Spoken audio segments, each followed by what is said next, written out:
Greg Wolmerans last week used screenshots taken from co-accused Zane Killian's phone to show the court how he tracked slain top cop Lieutenant Charles Kinnear. Evidence shows Killian pinned Kinnear's location before using Google Maps to estimate how long it would take Kinnear to get home to Bishop Lavis. Wolmerans also used information collected from cell phone companies to show Modak was using different phone numbers to communicate with Killian while allegedly planning Kinnear's murder. Modak denied this, saying his brother co-accused Yasin Modak was also using his phone at the time. Carlo Peterson, Eyewitness News. SARS Commissioner Edward Kieswetter says public trust in the tax authority continues to improve after a tough decade of controversies. Kieswetter was honoured with the Kathy Award at the annual Ahmed Kathrada Foundation fundraising banquet this past weekend.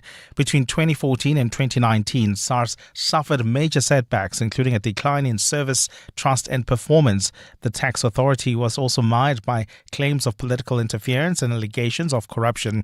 Kieswetter told attendees gathered at the Sentin Convention Centre that protecting the institution's integrity remains crucial. SARS is a national treasure that we must protect. It seems unusual to talk about it in this way, but SARS is not merely a collector of revenue. It is the guardian of the fiscal foundation of our democracy, and far too often underappreciated. And Deputy President Paul Mashatile says more still needs to be done to address the impact of climate change, especially on women and youth in Africa.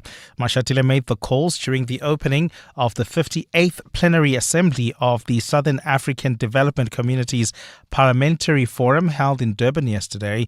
Women and young people in rural parts of the continent are said to be on the front line enduring climate-related challenges, including medical disruptions, supply chain disruptions, undue gender violence and forced migration and loss of income.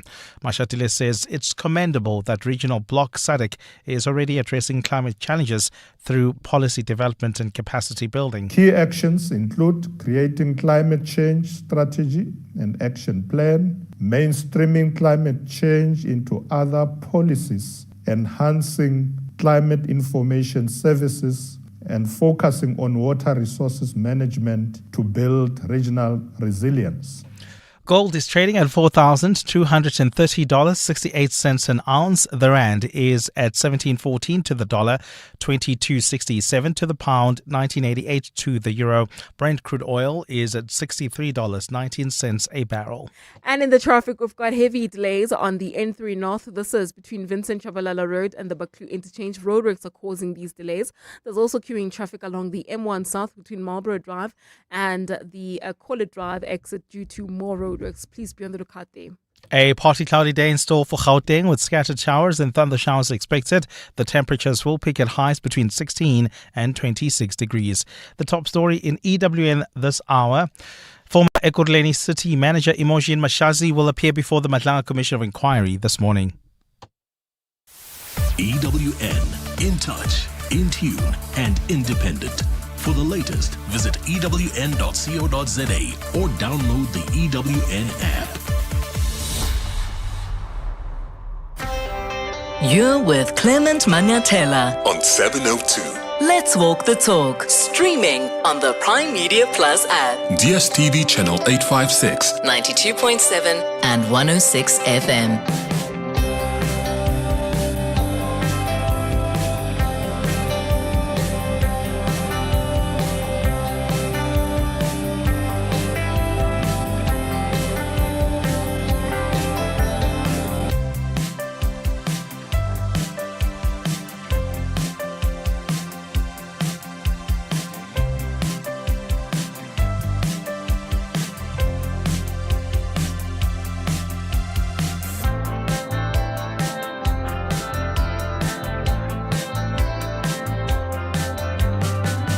Seven minutes after 9 o'clock. Dumelang, happy Monday. Welcome to the Clement Manyathela Show on this first day of December. Good December, boss. How are you feeling about December, by the way? I love it because things tend to slow down, traffic eases, and for me, it's normally a moment of reflection for the year. I have more time to see friends that I haven't seen during the year. I read, I rest, and then get ready for a holiday. So that's normally how my December is set up. How do you feel about the fact that we're now fully in Benekant in December. In fact, let's open this December properly, shall we? As you enter this month, remember love. Love that has carried you throughout this year.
Love is what brought you here, my brother, my sister. So remember that, okay?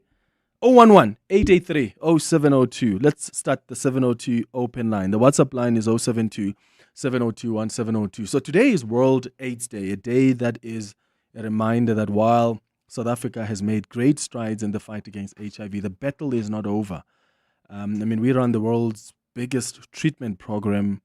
We've got infections that are dropping. New prevention tools are changing lives. But there's still a concern among young women between the ages of 15 to 24. They're still getting infected at far higher rates than any other group, and that remains one of the biggest challenges.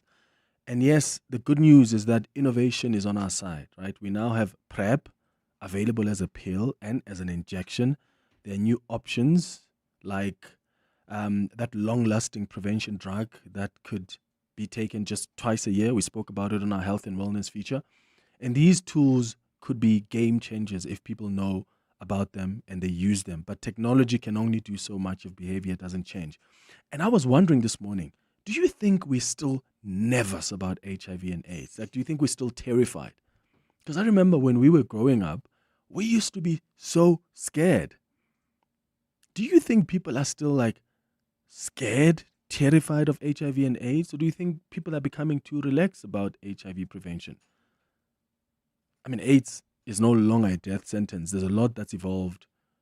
But I wonder what it is you teach your children about HIV and AIDS, and whether in fact it is still something that people are terrified of. Give us a call or send us a WhatsApp voice note. Did you hear what President Cyril Ramaphosa said yesterday about the people in the country who were spreading false information? He basically called out organizations like AfriForum and Solidarity against their misinformation campaign, which continue to strain relations with the US. And I suppose the question is, what can you do against such people and groups that are intentionally spreading lies? Because it's not like you can go open a case against them. What's the best thing to do? Because the president made an appeal. Consistently, there has been an appeal throughout. On the shows, we've spoken about it. We've interviewed these people. They've consistently continued with their false narratives to the US. Listen to what the president said. As a country, we are aware that the stance taken by the United States administration has been influenced by a sustained campaign of disinformation by groups and individuals within our country, in the United States and elsewhere. These people who are spreading disinformation are endangering and undermining South Africa's national interests, destroying South African jobs, and weakening our country's relations with one of our most important partners. We must remind these people that South Africa is a constitutional democracy with a Bill of Rights that guarantees equality under the law. We have an independent judiciary able to uphold our constitution and defend the rights of all South Africans. We are a country that has a tradition of dialogue, that has an enduring ability to come together to confront the challenges that we face. Yep, that's what the president said. But what can we do beyond just the appeals? What do you think? Let me know your thoughts on 011-883-0702. Did you watch the Qatar Grand Prix yesterday?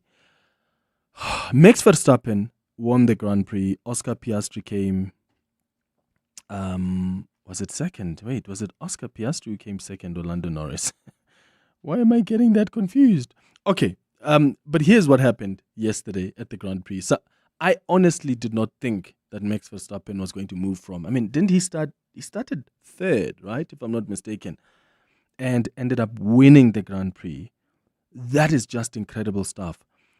Next Sunday is going to be fire. The championship is not decided. It's going to be Norris versus Verstappen versus Piastri.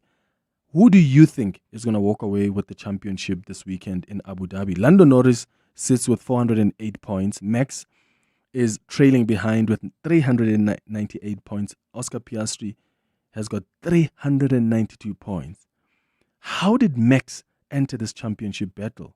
And I think that just shows you how brilliant this man is. At some point, we thought it's going to be between Norris and Piastri. And here we are. Who do you think is going to be the 2025 Formula One champion? My money is on Lando Norris. What do you think? I mean, for the first time in 15 years or so, we are going to the final round with 3 drivers on the contention for the title. What did you think of the Qatar Grand Prix yesterday. And who do you think is going to walk away with the championship? Give us a call or send us a WhatsApp voice note. At 10 o'clock, we're going to be looking at this trend of South Africans being trafficked to Russia, and they end up fighting for Ukraine there. There are some people appearing in court this morning that they were arrested by the Hawks. Something is brewing here, and we need to put our finger on it. So we've got a defense analyst who's going to help us understand what could be going on here behind the scenes. At 10:30, we're going to continue with our series looking at South African wars. It's a history lesson we've been taking over the last couple of weeks. We started with the First Boer War. We looked at the Anglo-Zulu Wars of 1879. And then we discussed the Second Anglo-Boer War. We looked at the Khoisan Dutch Wars. And last week we discussed the Sekhukhune Wars. Today, we're going to look at the Ndwandwe Zulu Wars. At 11 o'clock, we wrap up the show on our Family Matters feature by discussing family secrets and how they drive families apart. How do you deal with family secrets? How has your family dealt with family secrets? We're going to talk about that on our Family Matters feature today at 11 o'clock. That's the show coming up over the next 3 hours. Clement Manyathela, streaming on the Prime Media Plus app. DSTV channel 856, 92.7 and 106 FM. Clement, in that address, President Ramaphosa said that these people are undermining South Africa's what did he say? They are undermining South Africa's security or something to that effect. Is that not the definition of treason? So should these people not all be tried for treason? Yeah, Clement. I think it's more complicated than that, because these people often come out and say, well, this is an experience I have, which somehow differs with the experience of the majority of even people who are their race. So, yeah, I don't think it's as easy as that, to just go and say treason just because someone has continued with a narrative that contradicts the facts. And yes, that narrative may affect us economically, but is there a case there? I doubt it. Clement, it's interesting that Mr. Ramaphosa now says about disinformation and these groups doing these things. Perhaps the right thing to do would be for him to, instead of on public platforms throwing mud, them at him and him at them, is to call them together, to sit down, to sincerely try and understand the issues from their side. Because these things don't just happen in a vacuum. And to try and deal with these issues, that is reasonable, because surely somewhere in there are some things that are legitimate issues and others that perhaps not.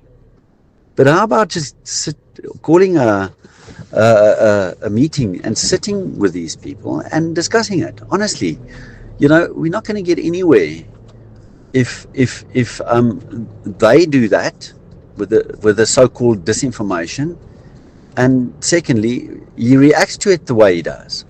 Where's the negotiator disappeared to in Ramaphosa? Is there absolutely nothing left of him?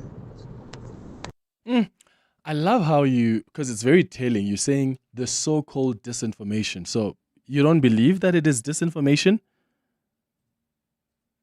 Like, you don't think that people who are spreading lies about South Africa and Afrikaners genocide, that's disinformation? Because you're saying so-called disinformation, and that's telling me a lot about what you may think. Now, the second part is, at what point do we stop legitimizing these guys? Because you want the president to come and sit down with people who are intentionally spreading falsehoods about this country. Why would our president do that? I don't know. I don't think the president should call Solidarity and AfriForum and say, oh, let's hear you. Are you kidding me? These are not people who are raising genuine issues that are factual. The minute you step out of the truth, I'm sorry, I don't have time for you. And the minute you do so intentionally, I'm not going to waste time and sit down with you when you are intentionally spreading falsehoods about myself or about this country. So why should the president do that? Let me put it out to other listeners. Do you agree with this listener who says maybe our president needs to just sit and engage these people that he's accusing of disinformation? What is that going to bring about? It's 22 after 9 o'clock. Your voice, Your station. your open line Walk the talk with Clement Manyathela. on 702. Dr. Fundile Nyati, you're calling us from Midrand. Good morning. Good morning, Clement. Norman, I just wanted to make a quick comment Yes. around the fact that today is World AIDS Day. Mm-hmm. And if we reflect back, from 20 years ago, we were having deaths close to 300,000 per annum. And I mean, at this point, we're somewhere around 53 to 57,000 deaths per annum. A much big improvement to what we had then. But then you asked the question, do people fear HIV today compared to before? And I had a chat with some Gen Zs last week about the whole concept of, prevention and HIV AIDS. And I was quite shocked to hear that because they have not really seen people dying in masses, from HIV and AIDS, because they are just around 25 and something. So they say they can't relate with the fear that we, the older people, have around, how bad HIV can be.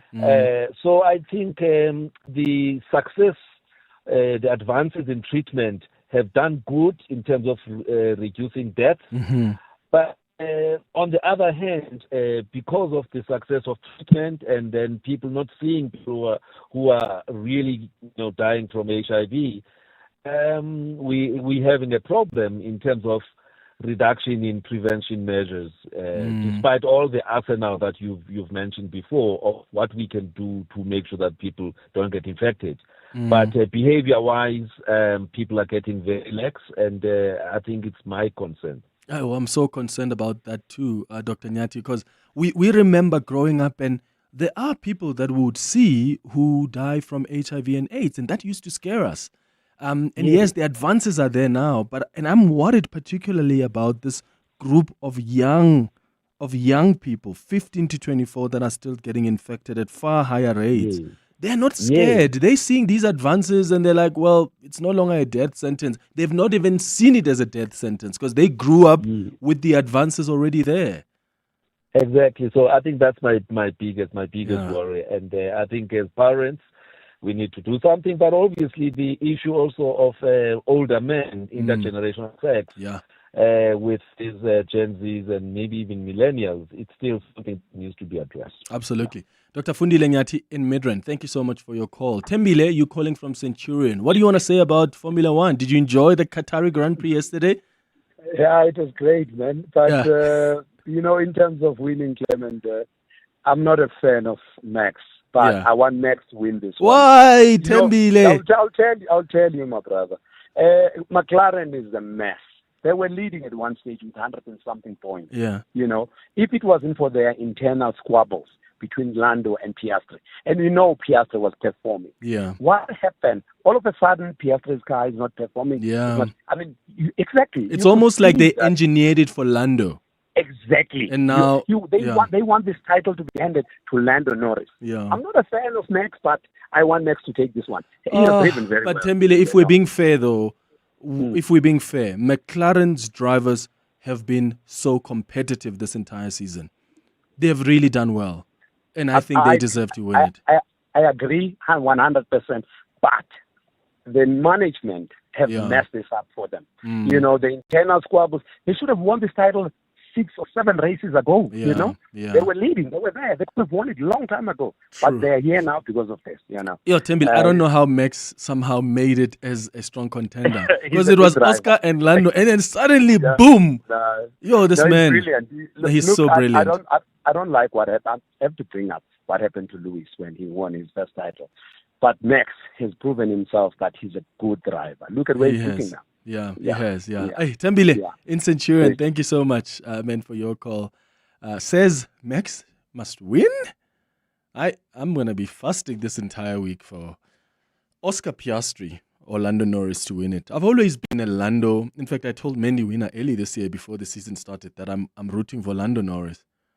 But seeing the squabbles and the politics at McLaren and how they seem to be engineering this for Lando, I'm going to fast and pray really, really hard and speak in tongues for Oscar Piastri. Morning, Clement. I hope you're well. McLaren has 800 points, 400 difference from Mercedes and Red Bull. I don't even want to talk about Ferrari. How in the world have they not won this? I mean, yesterday was the worst. It was really the worst. Max has gotten into their heads so much that they can't even make simple decisions. You can tell that obviously yesterday was about Lando. They knew that pitting Piastri first would compromise Lando. I mean, it's that obvious. So their papaya rules or whatever it is, it has become so ridiculous. And Max is in their heads, and he's going to be in their heads, and they are going to regret letting the door open for him. Clearly for them, the contention for this was not about them. They decided, let's just let Max in for entertainment, because yes, I'm loving this. Like, I love that Max has just came out of nowhere and he is the guy. Even his press conferences are so entertaining. Bye-bye. Morning, Clement. Look, most of us don't like Max Verstappen, but we've got to give him his credit. The guy has really, really made quite a comeback. Bear in mind, he drives on a team alone. He doesn't have any teammate to help him. He's literally on the team alone. I don't know what that other guy is doing in the other Red Bull car. So really, Max has earned my respect, even though I'm not a fan. But yeah, I respect him. Morning, Clement. Chioma here in Midrand. I honestly think that Max is going to win this one. He's got the experience. Yes, he might not be as hungry, but I think he's got the experience. And those guys from McLaren, Piastri and Norris, they're probably going to make a mistake. They don't know how to win this one. Max is probably going to win this one. I'm even scared that McLaren might even crash one of their cars, or the guys might start competing against each other and make a mistake. Maybe they both crash into each other. Something like that is going to happen. Something crazy is going to happen. But I honestly think Max is going to win this one. And this one is going to be the best one from Max, because of the car was not the fastest throughout the whole season. It wasn't. It wasn't. And here we are. Oh, but that's how, when you are brilliant, you're brilliant, guys. When you're brilliant, you're brilliant. I mean, what was that race? Was it 2 weeks or so ago? Max starts at P12. Continues to win the race. Where have you ever seen that? So maybe this is just a testament of how brilliant Max Verstappen is. Who do you think is going to walk away with the 2025 Formula One Championship? It's 9:30. Sfiso, good morning. Thanks, Clement. Good morning. Former Ekurhuleni City Manager Imogen Mashazi will appear before the Madlanga Commission of Inquiry today. Mashazi has been accused of using her position to protect and further the career of suspended EMPD acting head Julius Mkhwanazi. Mkhwanazi was implicated in several criminal investigations, including an IPID report which found that he unlawfully entered into an agreement with alleged underworld figure Vusmuzi Kat Matlala. A much-anticipated judgment is set to be handed down in the Highgate massacre inquest in East London today, which could result in prosecution of apartheid-era police. It's been 32 years since the Highgate hotel bar was stormed by unknown men, resulting in the death of 5 people and severe injuries on 7 others. And South Korean prosecutors have indicted the mayor of Seoul for allegedly violating political funding laws. Oh Soon-hoon of the Conservative People Power Party is serving his 4th term as mayor of South Korea's capital and has long been tipped as a future presidential candidate. And those are the headlines. This EWN and more at 10 or as it happens. EWN Traffic. Well, traveling in Edenville, we still have got that major accident scene on the N12 East. It's right near the R24 merge. It's causing heavy traffic volumes, delays coming out of the Kilulis interchange.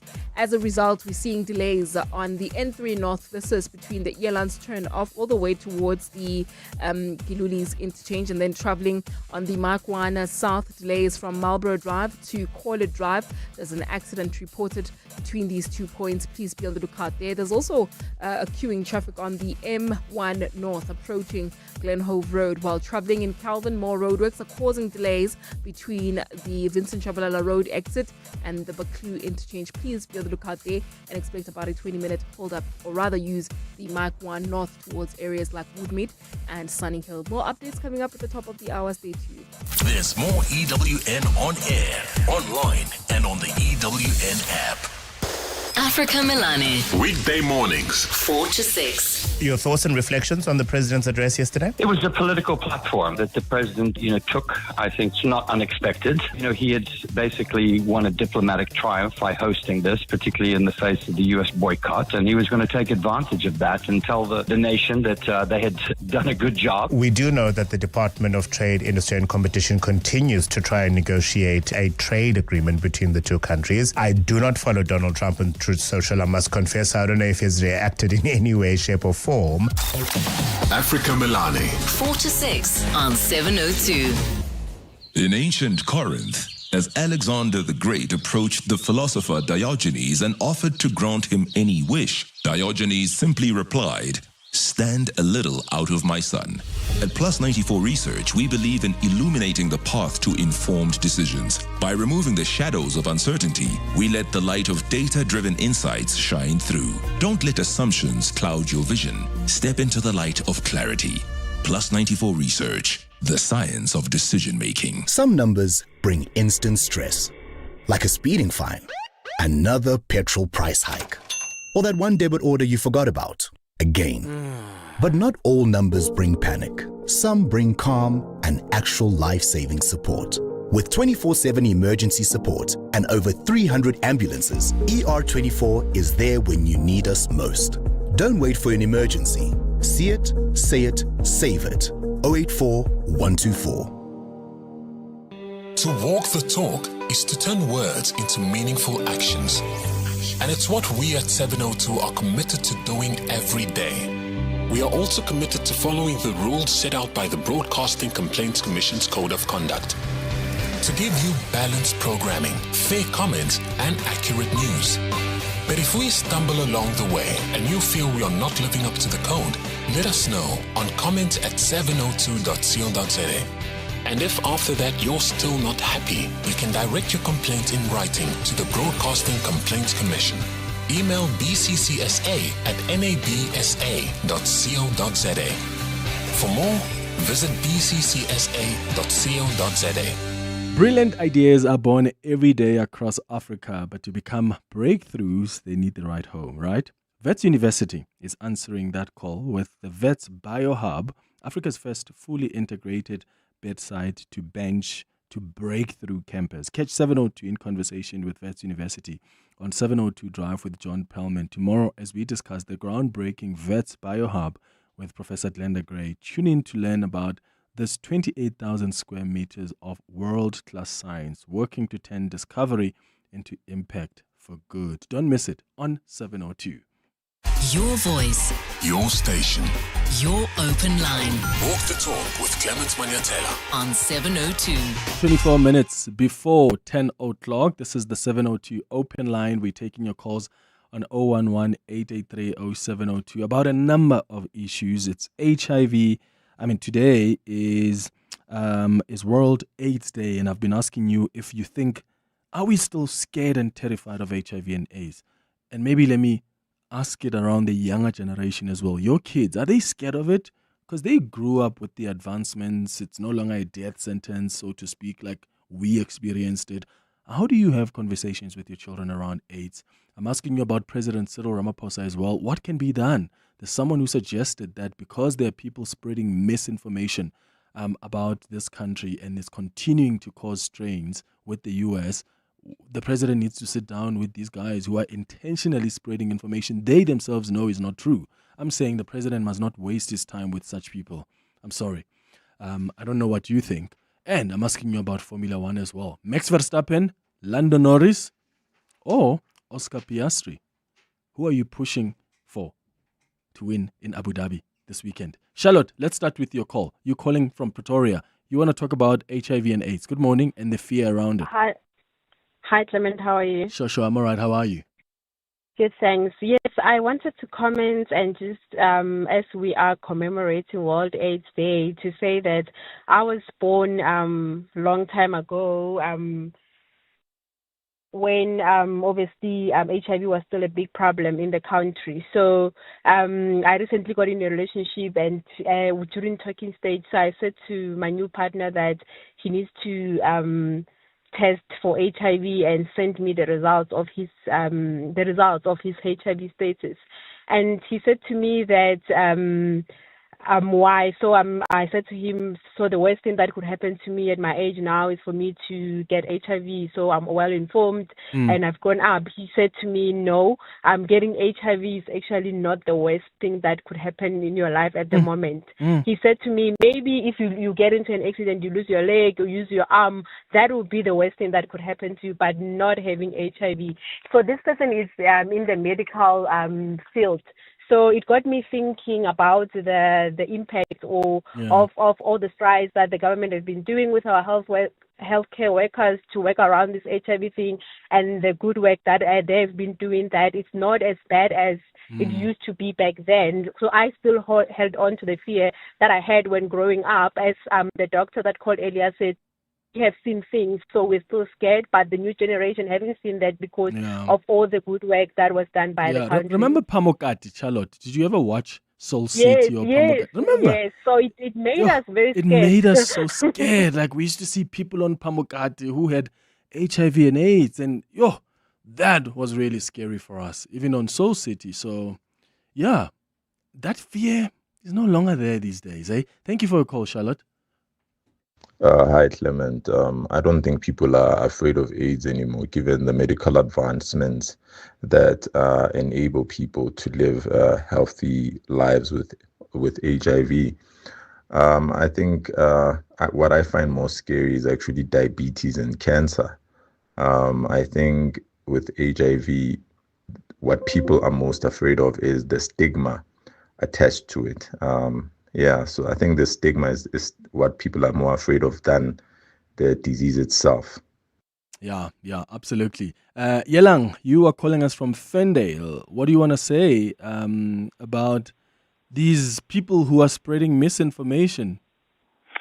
Good morning, Clement. And indeed, it is misinformation. The challenge here is that the greater population, the rest of us, because the Afrikaner population is such a small one, we're not really paying attention to what's actually happening, So this is misinformation to us, but it's actually putting the Afrikaner cause firmly on the global map, right? And then you've got towns like Orania, which are seeing a 10% growth annual rate per year.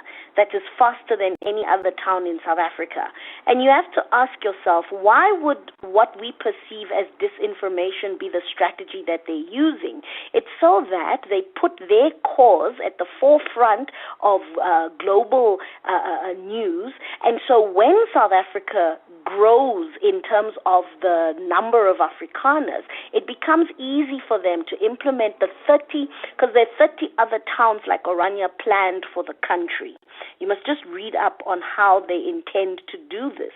So apartheid may not have succeeded in the way it was presented back then, but they are very adamant that apartheid will succeed in South Africa, where you have these pockets of white Afrikaans-only towns scattered around South Africa.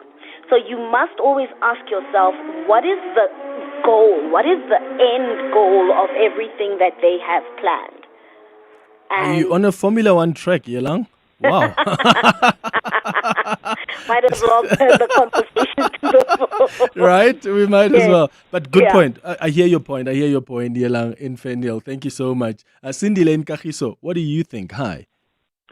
Good morning, Clement. You said something about the president not taking these people seriously. But equally so, I would say President Ramaphosa needs to take us seriously. It's either he does something about this thing or he just keeps quiet, because he keeps on talking about it. I think it's trying to distract us of somehow. Because you can't keep on talking about this thing and it's way long overdue that he has to do something about. Clearly, he's not going to do anything about talking about it. What is he trying to do to us? He's trying to ignite us into talking about this thing forever. Because he's an indecisive man. So if he can't do anything, let him keep quiet about it, including this thing of Trump. Clearly it shows that Trump is saying to us, we're not invited in the U.S. Talking about it and saying we are a member of G20, this and that. Yes, rightfully so, we are a member of G20. But if Trump says to us, I don't want you in my country, there's nothing we can do about it. We're not going to go there because he doesn't want us. Can't force somebody to bring into their house if they don't want you in their house. So Ramaphosa is distracting us. I don't know, maybe it's because of these ANC issues that he's facing now, because this issue of him being removed is being revived again after the G20. Maybe he's trying to distract us and trying to find ways of surviving, because the issue now, the big agenda, it's about him now being removed, from the ANC as an indecisive president. Look what he's doing in the country.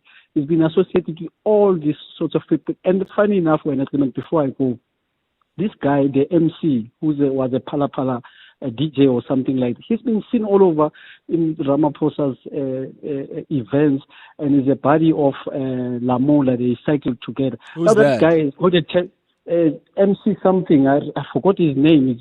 He was a DJ. I think he was a DJ in Pala or something like that. Wait. There's Pala, the area, and there's Pala, the farm. Pala FM.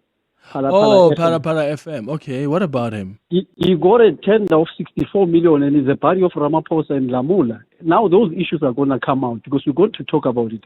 So Ramaphosa must not distract us. Okay, yeah. Sindile, wait. So someone got a tender, right, from Pala FM, and how is the president involved there? This guy is linked with Ramaphosa. But what's linked? Are they friends? Are they family? He's of Ramaphosa. He's seen in events of Ramaphosa. Okay, but that doesn't prove that the president is somehow. It doesn't prove it. Exactly. Many things are not being proven, but they need to be proven. I'm just raising it that it's worrying because he's also cycling with Lamola. He's got pictures where they cycle together and he's got a tender. Remember this guy of Tembisa? We started like this and said it's not been proven. Maumela's guy. Now it's turned out that the president was lying about him. Now this one again is not proven. But if somebody is being seen everywhere Ramaphosa, almost everywhere Ramaphosa is, and is the cyclist. Everywhere the president is? I said almost everywhere. Yeah. All right, let's see, Sindile. Look, I mean, you never know also. In this country we live in, you never know. I've not come across that story, but I'm not dismissing it. I'm just saying, let's also be careful. Just because someone gets a tender and you've seen him with somebody else doesn't prove that that person in government is now involved. I think we must be aware and maybe even investigate because we've been so traumatized by some of these ANC politicians over the last 30 years who have been so corrupt to the core that it's just so difficult to see people who get tenders. The minute we see them with the politicians, we've got to ask questions. So I get what you're saying, Sindile. I'm just saying it's not obvious that, that means the president may have benefited just because, look in his pictures or this person's pictures, here's someone who got a 60 million rand tender. I'm going to check out that story you're mentioning, Sindile, of this Para FM person. I've not come across it yet. Let's go to your WhatsApps on 0727021702. Are you going to Abu Dhabi this weekend? Good morning, Clem, and good morning to all the 702 listeners. My goodness me. This season, I think we just need to make sure that all the haters of Max Verstappen sit down and they agree to say, he's the God. He is the God of this generation. I mean, look at what he's done despite all the pressure that he's been getting. The car hasn't been performing. He's been struggling to get a competitive teammate. But, I mean, you were thinking about that race, when was it, 2-3 weeks back? He didn't even start from number 12. He started from the pit lane, but he ended up making it to the podium. So, I mean, let's give Max his flowers. He should get this one. Joel in Frederick. Okay, Joe, hold on a little bit there. I don't think he's the GOAT. Let's not get it twisted. I think he's brilliant. Do I think he's the best ever Formula One driver we've ever had?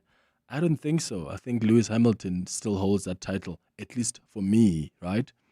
And I mean, in terms of achievements, you can't even compare Lewis Hamilton and Max Verstappen.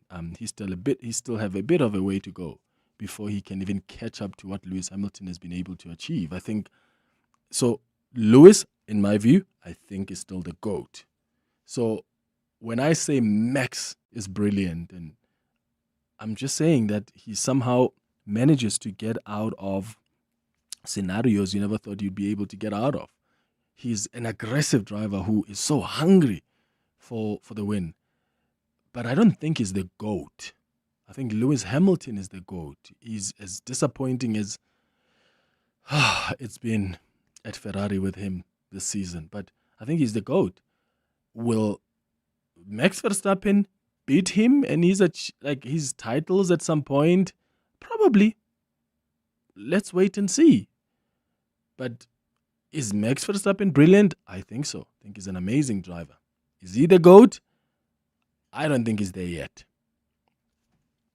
Hey, Clemson. I don't like Max, but he should just win this thing because the McLarens are just clownish. Clowns. Like, how, bruh? Hi. They don't deserve to win this. Yes, they've been good, and I think they intentionally compromised Piastri's car for Lando, so that Lando can win. But it's backfiring now because they are clowns. So let Max just take it. As much as I hate it, but let him just take it because it's been out of this world. Hey Clement, we're watching the same season. It's Skeletor here from Santon. You saying that the McLarens were making it for Lando? No, he had to fight so many times. How many times was he even told that no, swap places with Oscar? How many times did he have to justify himself being there? How many times did he have to fight for it?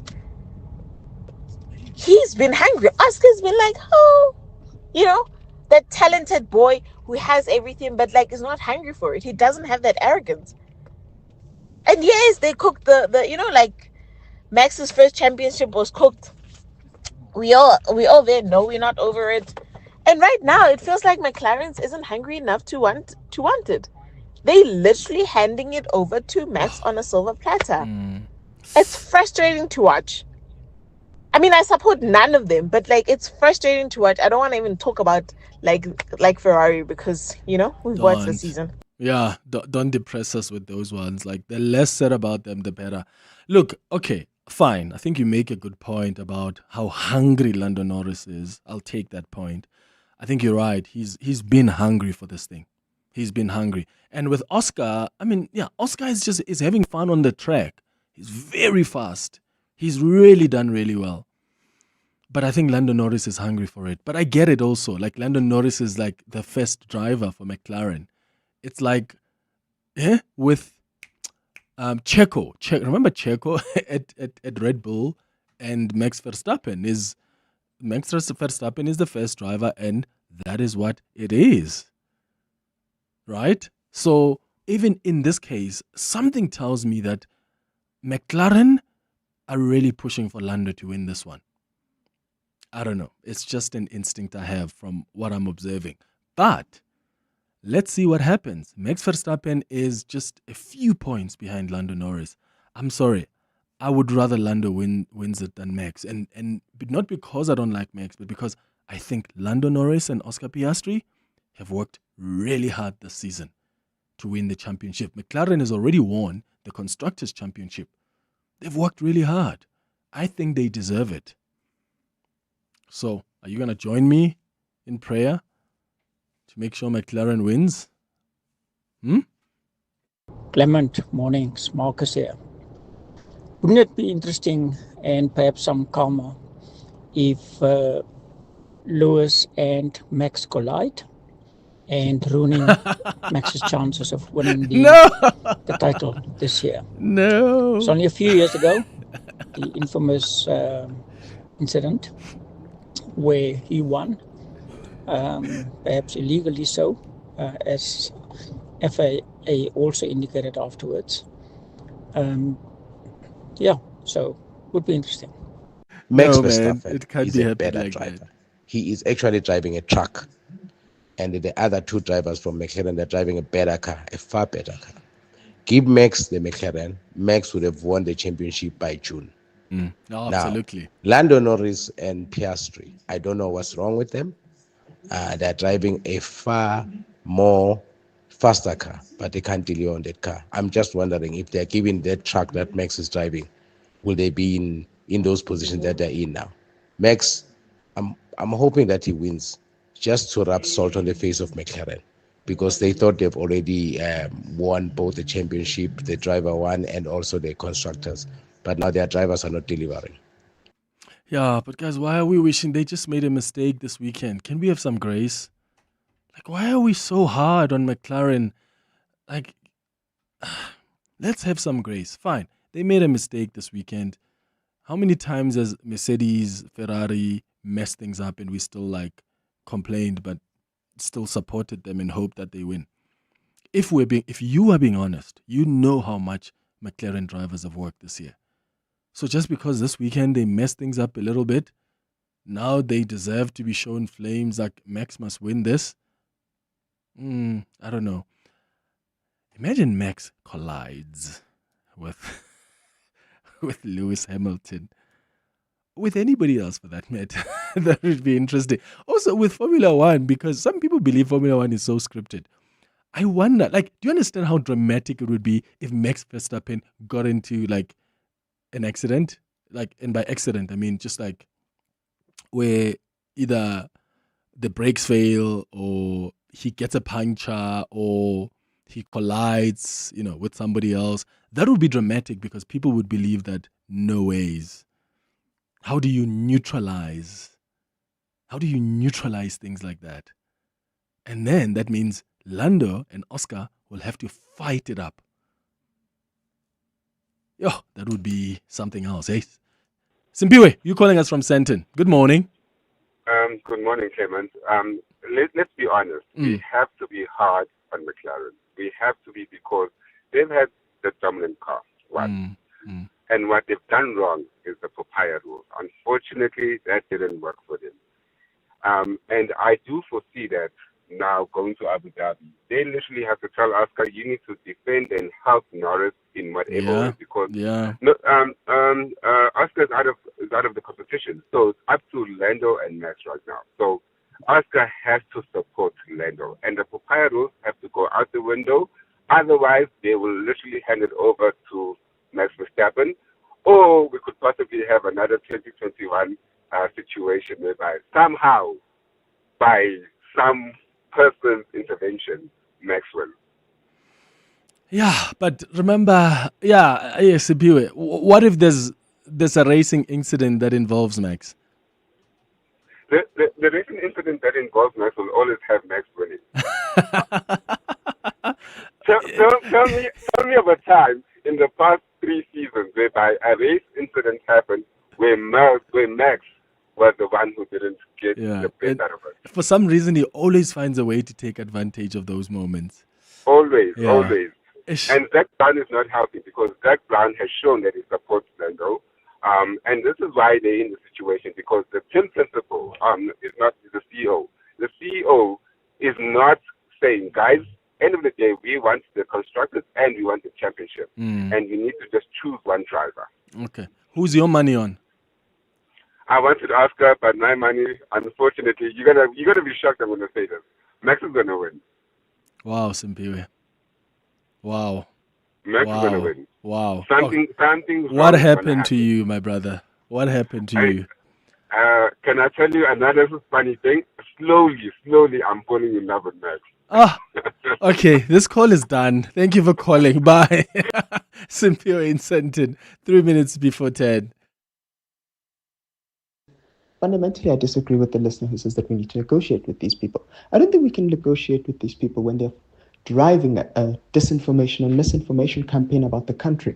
The fact that it is a disinformation and misinformation campaign, what that means is that their intention behind their actions, their motives are not pure. You can only negotiate with people who have a genuine motive, a pure motive behind their actions. At the point at which you go smearing the country's image across the world, your intentions are not pure. It is very evident that your intentions are to create a misrepresented image of us for a certain ends. What those ends are, it's not yet fully clear. But we can't sit and pretend like we can negotiate with people who are acting in such a way. Tired of long queues and waiting times at labor centers? The Unemployment Insurance Fund, UIF, has made things easier for you. Now you can access UIF services anytime, anywhere through the UIF online services platform. Submit and track your claims outcome. Upload supporting documents. Submit a payment request. Check payment status or update your personal details, all from the comfort of your home or office. It's fast, simple, and user-friendly. All you need is an internet connection. So why wait? Visit uifonline.labour.gov.za/UIF online today and experience convenient, efficient service at your fingertips. UIF, working for you. This festive, turn your family meetings into family eatings with the Nando's Festive Fill-Up Meal. A full flame grilled chicken, 2 sharing sides, 4 cheesy rissoles, 2 Cabo Societies, 2 Nando's rolls, and a 1.5-liter Coca-Cola for only $3.99 to enjoy at your place. And if your family meeting is at our place, get 40 Rand off. Nando's. Oh, what a place. The Money Show. Weekday evenings at 6.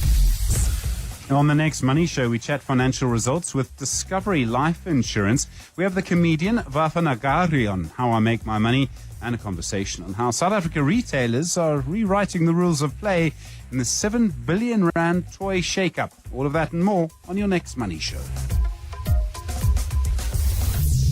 The Money Show on 702. Let's walk the talk. The Money Show, Stephen Curtis, is brought to you by ABSA CIB. Invested in your story because your story matters. ABSA is an authorized FSP and registered credit provider. It's 10 o'clock. This is EWN. Good morning, I'm Sfiso Zulu. Former Ekurhuleni City Manager Imogen Mashazi is appearing before the Matlanga Commission of Inquiry this morning. Mashazi has been accused of using her position to protect and further the career of suspended EMPD acting head Julius Mkhwanazi. Mkhwanazi was implicated in several criminal investigations, including an IPID report which found that he unlawfully entered into an agreement with alleged underworld figure Vusmuzi Ket Matlala. A much-anticipated judgment is set to be handed down in the Highgate massacre inquest in East London today, which could result in prosecution of apartheid-era police. It's been 32 years since the Highgate hotel bar was stormed by unknown men, resulting in the death of 5 people and severe injuries of 7 others. The East London Magistrates Court is expected to hand down judgment in the matter this morning. Khomozo Modise reports. On the 1st of May 1993, armed intruders entered the Highgate Hotel bar, opening fire on patrons, killing 5 people. The assailants have not been charged despite testimony at the Truth and Reconciliation Commission. To date, no individuals or organization have claimed responsibility for the attack, and no amnesty applications were submitted to the TRC. This is despite the families and victims being convinced that apartheid police were behind the attack. The judgment today will determine if the officers will be prosecuted for the crimes. Khomozo Modise, Eyewitness News. The high-profile trial of alleged underworld gang boss Nafiz Modak is back in the Western Cape High Court today for his cross-examination to resume. Prosecutors last week used cell phone evidence to show how slain top cop Charles Kinnear was being tracked before his murder. Modak and 14 others face 122 charges for various crimes, including Kinnear's murder outside his Bishop Levy's home 5 years ago. Carlo Peterson reports. State Prosecutor Greg Vormerans last week used screenshots taken from co-accused Zane Killian's phone to show the court how he tracked slain top cop Lieutenant Charles Kinnear. Evidence shows Killian pinned Kinnear's location before using Google Maps to estimate how long it would take Kinnear to get home to Bishop Lavis. Vormerans also used information collected from cell phone companies to show Modak was using different phone numbers to communicate with Killian while allegedly planning Kinnear's murder. Modak denied this, saying his brother co-accused Yasin Modak was also using his phone at the time. Carlo Peterson, Eyewitness News. And South Korean prosecutors have indicted the mayor of Seoul for allegedly violating political funding laws. Oh Sin-hoon of the Conservative People Power Party is serving his fourth term as mayor of South Korea's capital and has long been tipped as a future presidential candidate. Prosecutors accuse him of arranging for a supporter to cover the cost of opinion polling ahead of the 2021 by-election. They say that the 64-year-old mayor had a businessman pay $22 million over 5 occasions to fund polls in breach of the Political Funds Act. Gold is trading at $4,230.68 an ounce. The rand is at 17.14 to the dollar, 22.67 to the pound, 19.88 to the euro. Brent crude oil is at $63.19 a barrel.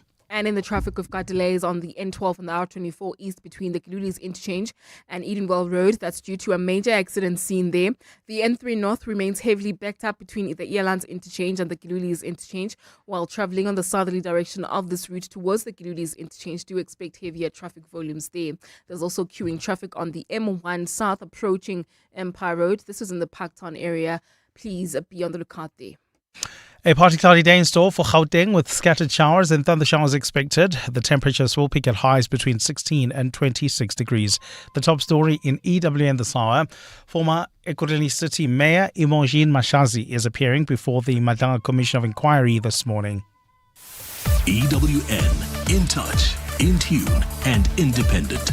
For the latest, visit ewn.co.za or download the EWN app. You're with Clement Manyathela on 702. Let's walk the talk. Streaming on the Prime Media Plus app. DSTV channel 856, 92.7 and 106 FM.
Six minutes after 10 o'clock, Dumelang, welcome to the second hour of the Clement Manyathela Show. Thank you for staying with us here on 702. And as always, appreciate your calls, your WhatsApps, your tweets on the 702 open line, all of your contributions. And we're going to look at two important stories in this half hour. There's a conversation I want us to have around what happened with Menzi Simelane. Remember, he's the ousted prosecution's head who applied for the NDPP post weeks, we are told by News 24, after the Johannesburg Society of Advocates launched a court application for him to be struck from the role before he, because remember, he was not quote-unquote fit and proper to serve as an advocate. That's what they are alleging. So I want us to look at that in a moment. But before we do, I want us to also look at the issues surrounding people leaving South Africa to go fight in Russia. Because it looks like there's a bigger syndicate here.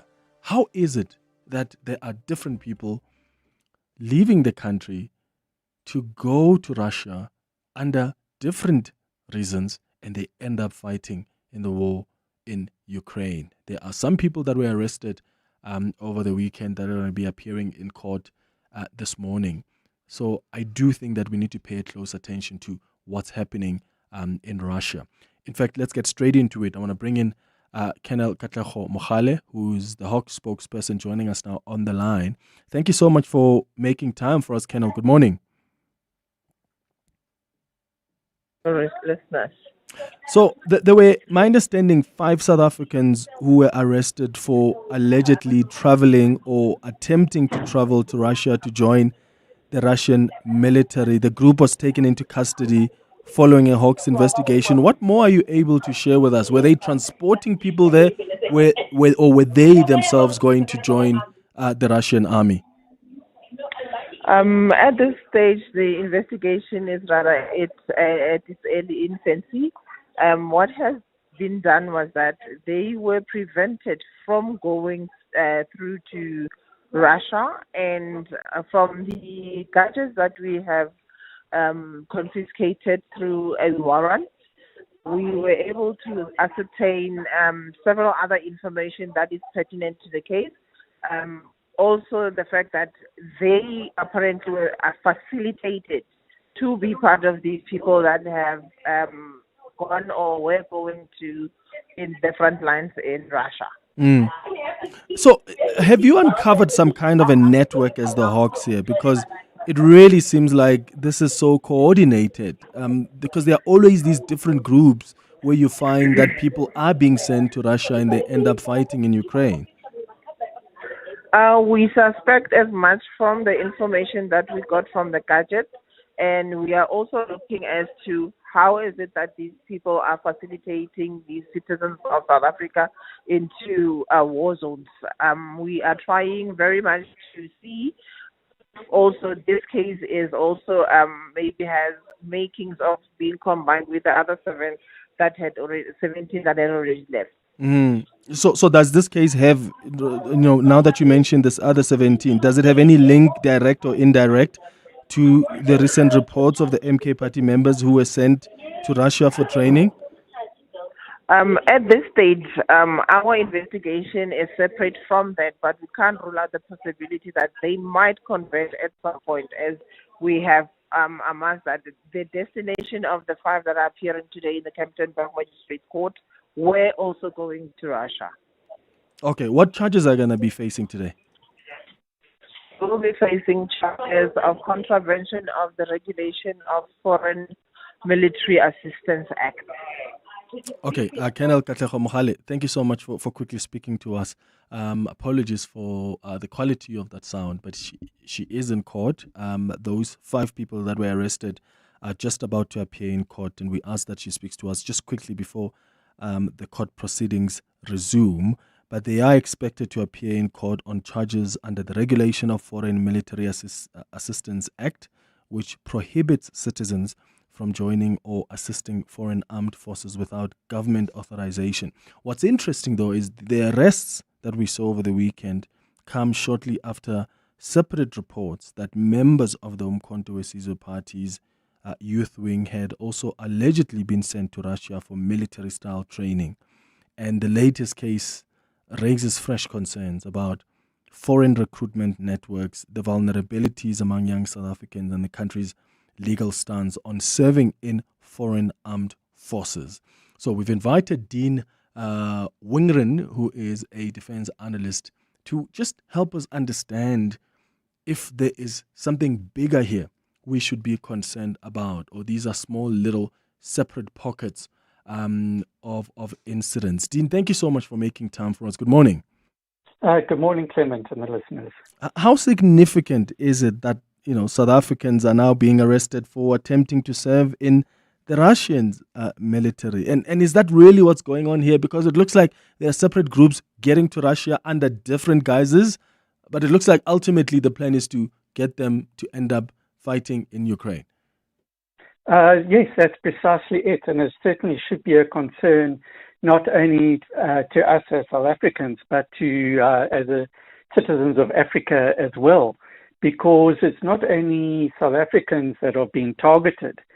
But there's a large number of Africans already serving in the Russian military, most having arrived at the front lines, with no intention of actually having to fight on behalf of Russia against Ukraine. And by the estimates, there's roughly about a minimum of 1,500 people from Africa in Russia and in Ukraine, and these come from a large number of countries, not only South Africa, but like Nigeria and the DRC, Ethiopia, Burkina Faso, and so on. And as you say, they've got there via various reasons. Okay, so this is not something that only involves South Africa. We're seeing other people from other countries also making their way to Russia. That's correct. And there are numerous syndicates and organizations and mercenary groups that are specifically targeting Africans to go there. North Korea has got an official government-sanctioned program to send thousands of the North Korean army soldiers to assist Russia. And there's a lot of Cubans as well who are volunteering to go to fight in Russia. But there's a lot of Africans as well who are very tempted to go. And they can be split into two groups. The one group is like the 5 people who've just been arrested, in the sense that they're intentionally going to fight on behalf of Russia. So the Foreign Military Assistance Act, it talks around willingly and knowingly going to fight on behalf of a foreign organization. So these people, it's far easier to get a conviction under the Act because they have the intention of going there. They're going there for opportunities of free passports and inflated salaries and things like that. Then you've got another group of people, which the MK-affiliated men, the 17, and so many other South Africans they've gone to Russia on false pretenses. They've been offered other jobs. They've been told other reasons why they're going there, to work in drone factories, to work far behind the lines, and so on. And only once they've got there, they suddenly face themselves with the reality of suddenly having a foreign language document that they don't understand, which is actually a military contract, forced to sign that, and within a week or two, they find themselves on the front line. And those are the people that will be very difficult to get a conviction because they had no intention of going there to fight. But obviously, the people who organized that, they obviously have charges against them, and particularly, charges against the Trafficking in Persons Act, which will be pretty applicable here as well. What does this tell us about the state of the Russian military? Because I'm wondering here, is there something that speaks of how desperate the military is to capacitate itself? What do you think is at play here? Yeah, that's exactly it. By all accounts, the Russian army is suffering huge attrition. The Ukrainians are saying that there's daily casualties in excess of 1,000 people, and that's both killed and injured. So these are huge numbers, and it seems that the Russians don't want to implement a formal call-up of all their citizens, and hence why they're so happy to have North Korea sending their troops, and they're particularly eager to get foreigners because of this high attrition rate. And, the Russian army has a very different way of fighting to what the South African army and many other armies have in the views of human life and and the results and what it takes to achieve a particular military aim, comes above all else. Yeah. And hence they're suffering these high casualties. And that is why so many foreigners are being killed on the front line. And, it would be, once they're there, it's incredibly difficult to extricate them from that situation. Yeah, sure. And how do we then deal with it? Because I think our government has tried to intervene. I've seen some reports that the former President Jacob Zuma has either written or even tried to go to Russia to get some intervention. That has failed. I mean, I would imagine that this is an issue now that will involve the two governments having a conversation, because we've got so many vulnerable South Africans, particularly the unemployed youth, who could easily be recruited by these foreign militaries or private military structures because they're desperate for a job. How do you think we resolve it between the two countries? Because it looks like, the Russian government is not saying much. Yes, indeed. And it requires a multi-pronged approach. The first phase and stage is definitely one of education.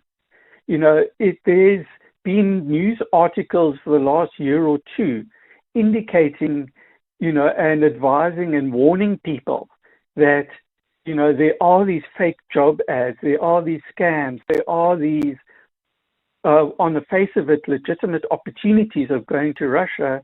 But once you're there, you find yourself in a pretty desperate situation. So you must do your homework. You must be aware of what could happen, and do your research prior to signing up for these programs. And then, of course, there's from the South African side and from the intelligence-led operations. It is known that the vulnerable in the country are being targeted.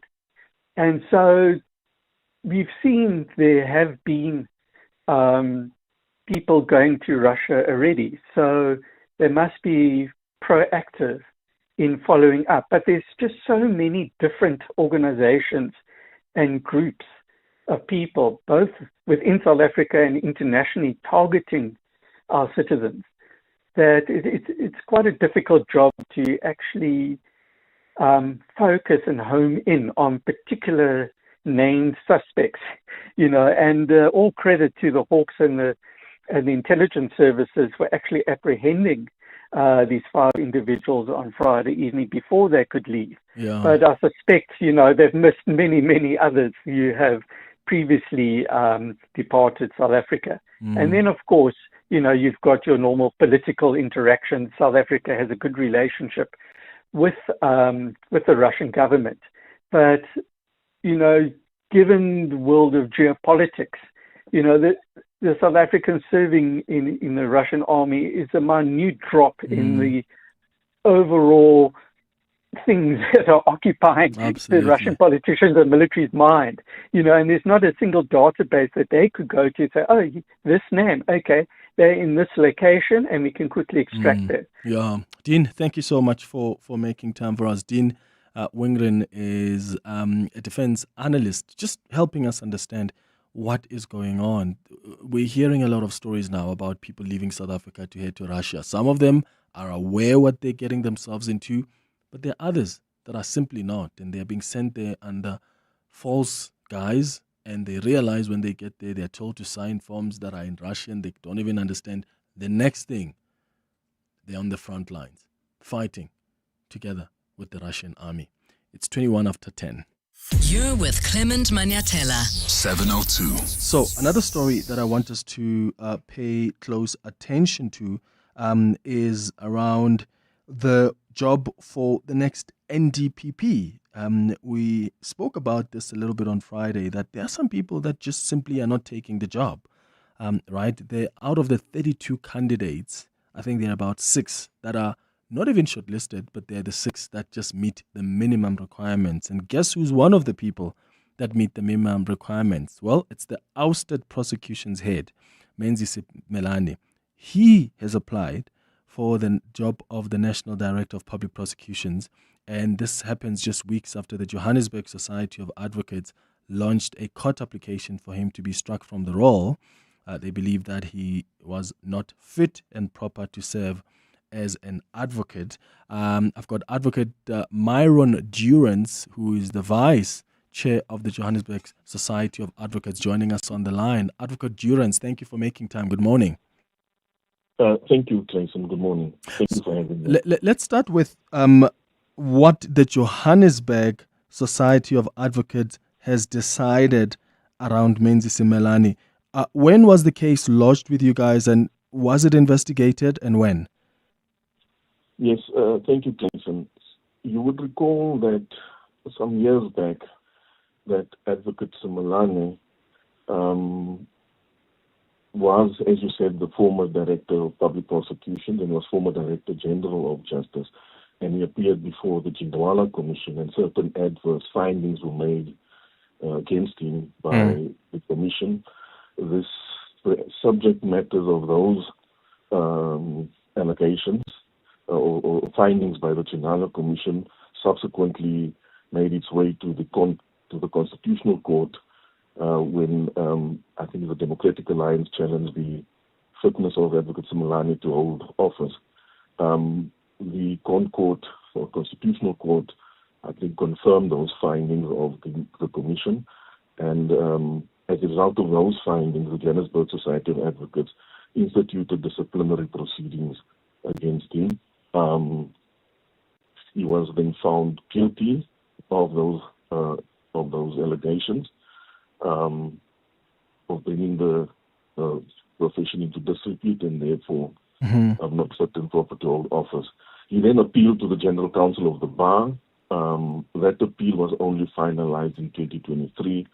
The earliest that the General Council of the Bar found that they don't have jurisdiction in the matter, and it was referred back to Johannesburg Bar to deal with. The Johannesburg Bar, at its earliest convenience in 2023, then started deliberations on whether to proceed with the striking of application or not. There was a debate in the previous Bar Council, given the delay, and the previous Bar Council had decided that this is an issue, the issue of the delay is an issue for a court to decide, because ultimately a court decides whether the person is fit and proper to appeal. Help us understand the delay, though, Advocate, because my understanding is that, so when you say the matter was investigated, help us with the timeline. Is this in 2015? Well, the delay we're talking about in the application is the delay to bring the application. Yes, to court. Yes. I want us to start a little bit, though, with when were the findings, and then when was the decision to go to court? Yes. The findings, if I'm correct, were sometime in 2017. In 2017, Advocate Simelane lodged an appeal with the General Council of the Bar on the guilty finding, and that appeal was only finalized in 2023. Then in the 2024 Bar Council, 2024-2025 Bar Council decided, re-engaged the facts of this matter and made a decision to approach court. And when was court approached? The affidavits were signed, I think it's this year, so it was earlier this year the application was launched. Okay. So it's not that you waited and you saw that this man is applying to get the job back and be the head of the NPA, and then you resuscitated and went to lodge that application. So it happened way before that. Yes. And so this is not personal or political, the decision of the Johannesburg Bar. It's about the serious findings already in the public domain, and the Bar's constitutional duty to consider whether they affect a practitioner's fitness to remain on the roll, and while doing so, it will ensure fairness and due process at every step. Because he argues in court that, bringing these proceedings so late, the delay is just inexplicable and inexcusable. Yes, I'm not going to comment on the merits of the delay, because that's a matter currently before court. If you read the papers, a full explanation is given by the chairperson of the Bar Council. If you read the answering affidavit and the counter application by Advocate Simelane, you will also read his response Now, I think so we do not want to prejudge the matter. It is a matter that is of serious concern in the public domain and which only a court of law can decide. We are mindful of the fact of the long delay, but we do have a constitutional and obligation to bring these allegations and application to court for court to decide ultimately whether there's merit in it or not. So my understanding is that he has been practicing in some way, in fact, throughout the years. And I suppose the question then around the delays is, like, when these matters are delayed for so long, I mean, there could be prejudices on other people by the very same person who probably, if really the Johannesburg Society of Advocates found that they've brought disrepute and they've not behaved in the manner that advocates are supposed to behave, should have been struck off the roll. But because of the delays, you've allowed someone to still practice for so many years and in the process may have prejudiced other people. Yes, I think this is the delay. This is only one of, in the history that I know at the bar, one of two matters. I mean, Dalimpofu's one also took quite a bit. Yeah, but but this is completely different from those facts. So I gather and I hear what you say about the prejudice that other parties may suffer, but in this case, it's particularly different from the Dalimpofu case, as you mentioned, or any other case. Here, the delay was caused by Advocate Simelani's own 2017 appeal, and the appeal was finalized in 2023. The reason why it was finalized in 2023, in the meantime, while this appeal was pending, the JSA could not proceed to court. And the reason why it took so long, according to the delay in prosecuting the appeal, was that at that stage the Legal Practice Act then came into operation, and there was uncertainty whether the bar still retains the inherent power to strike someone from an advocate from the role, or whether that is with the Legal Practice Act. Subsequent cases came out that confirmed that the bar still retains the disciplinary powers, and it does not solely vest in the LPC, Legal Practice Council. So once the appeal was finalized and jurisdiction was clarified, the bar resumed the process of striking him off the roll. Oh, okay. Advocate Myron Durance, thank you so much for speaking to us. He's the Vice Chair at the Johannesburg Society of Advocates. That takes us to exactly 10:30. Time for the latest in Eyewitness News headlines. Good morning. Thanks, Clement. Good morning. The State of Tshwane's Emergency Services is conducting an assessment of the extent of the damage following last night's hailstorm. The nation's capital was severely impacted by the thunderstorms from midday to midnight. Emergency services reported that the rains led to some localized flooding and damaged infrastructure. Former Ekurhuleni City Manager Imogen Mashazi is appearing before the Madlanga Commission of Inquiry this morning. Mashazi has been accused of using her position to protect and further the career of suspended EMPD acting head Julius Mkhwanazi. And police in Hong Kong have detained a 24-year-old for handing out flyers calling for an independent investigation into a fire that killed 146 people. The fire broke out at a housing estate which was undergoing renovations with a bamboo scaffolding. And those are the headlines. This EWN and more at 11 or as it happens. EWN Traffic. Traveling on the N3 South, we've got roadworks taking place right near the Kiludis interchange, causing some delays coming out of Linksfield Road. There's also queuing traffic all the way from the Elands turnoff to the Kiludis interchange, and this is due to an accident reported right near the Geldenays turnoff, about a 30-minute hold up there. While traveling on the N12 East and the R24 East, we've got an accident near the R24 merge, and it's causing heavy traffic volumes from the Kiludis interchange.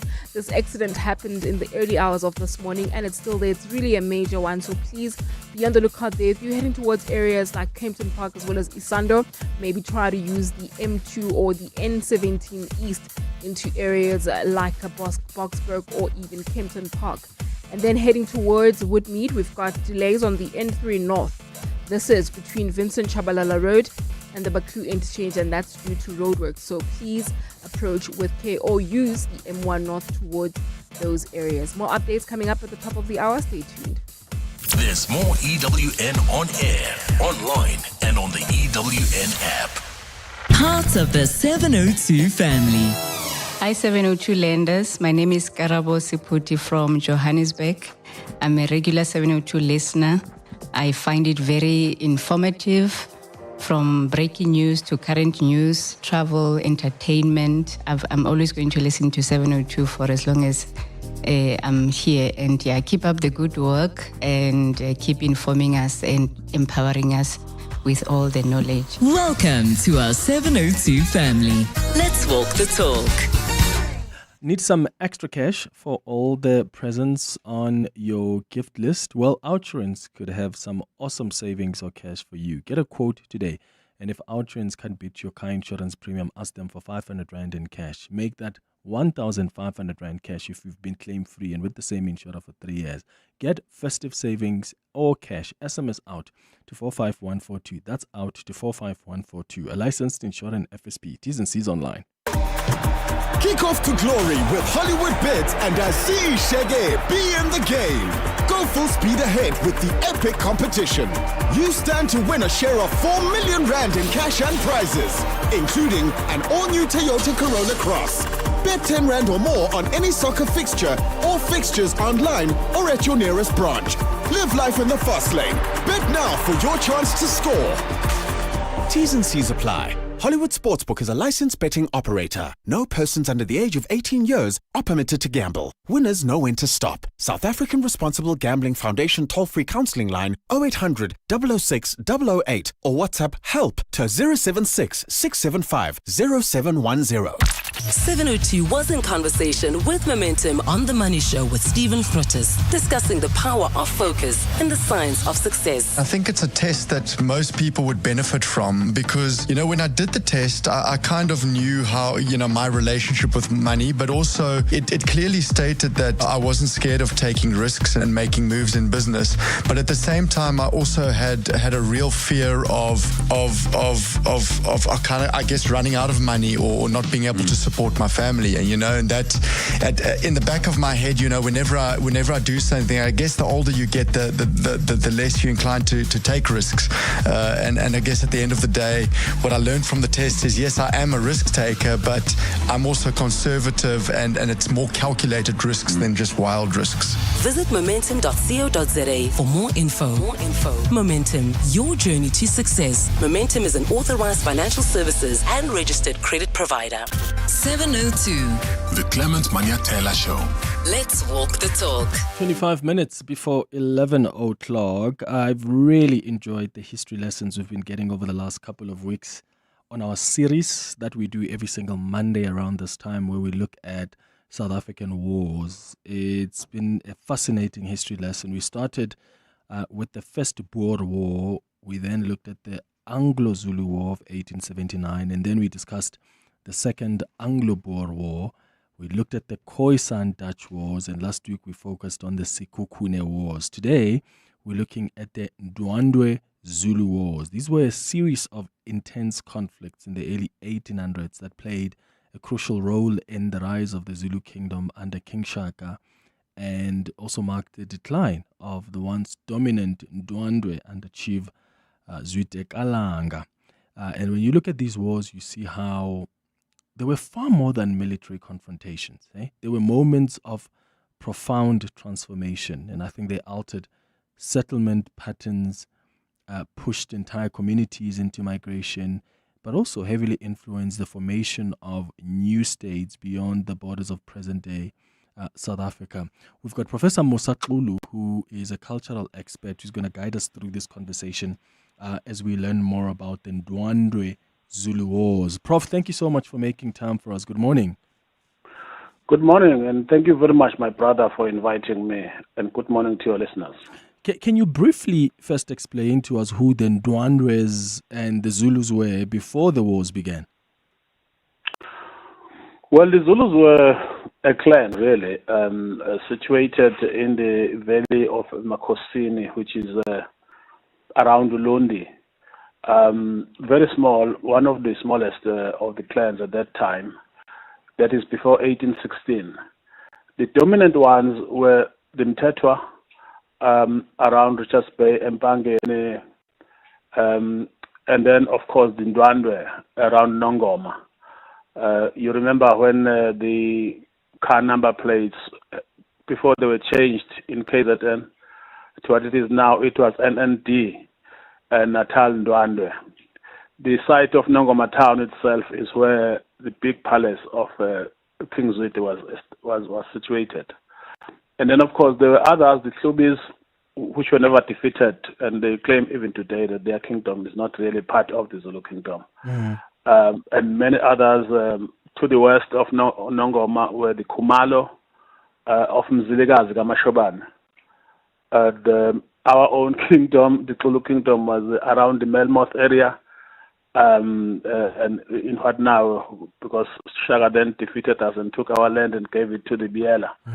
And then, those were, and then the Mhlongo, where Shaka's mother came from, of Elangeni, very dominant also around Melmoth, the southern side of Melmoth. And others of other clans, and kingdoms came from others. For example, the Biela came from the Zulu, etc., etc. So that was more or less the kingdom map in Sam, in KZN, excluding, of course, the southern sides where the Teles of Begitele were dominant, and the Mkunu were dominant around Msinga, even today, and so on and so on. Yes. Okay. So what factors led to the escalating tensions between the Ndwandwe and the Zulu kingdoms? Well, firstly, Shaka came to the throne, ascended the throne in 1816. He had grown up under King Dingiswayo of the Mtetwa, and King Dingiswayo and King Zwide were not friends at all. So when he came to power, being a protege of King Dingiswayo, one of his decisions was that he must defeat Zwide at some stage on behalf of King Dingiswayo. And for 2 years, 1816 to 1818, he was fighting with the smaller tribes and clans, and all that he would do was surrender and become part of, he changed the Zulu surname to a Zulu kingdom. But in 1818, this is what happened. The King Zwide decided to lure King Dingiswayo by getting his sister to marry King Dingiswayo. But there's a lot of witchcraft there. And in that marriage, soon after the two had gotten married, King Dingiswayo sort of lost his mind, and he walked in the direction of Nongoma, wanting to meet with King Zwide, his now brother-in-law. And then the Langas, the Ndwandwes, killed King Dingiswayo. That made King Shaka very angry, and he wanted to revenge immediately. The fighting itself started around Ulundi. By the way, the Zulu armies at that time were very, very small compared to the Ndwandwe, who were massive at that time. But Shaka then launched a war of attrition. And because Zwide was uncomfortable with leaving Shaka, he followed him. So Shaka moved south. And everywhere he went, he drove cattle and away with him. And he also put fire on the crops and everything. And then eventually the Ndwandwe got hungry, but there was no food as they pursued Shaka's armies.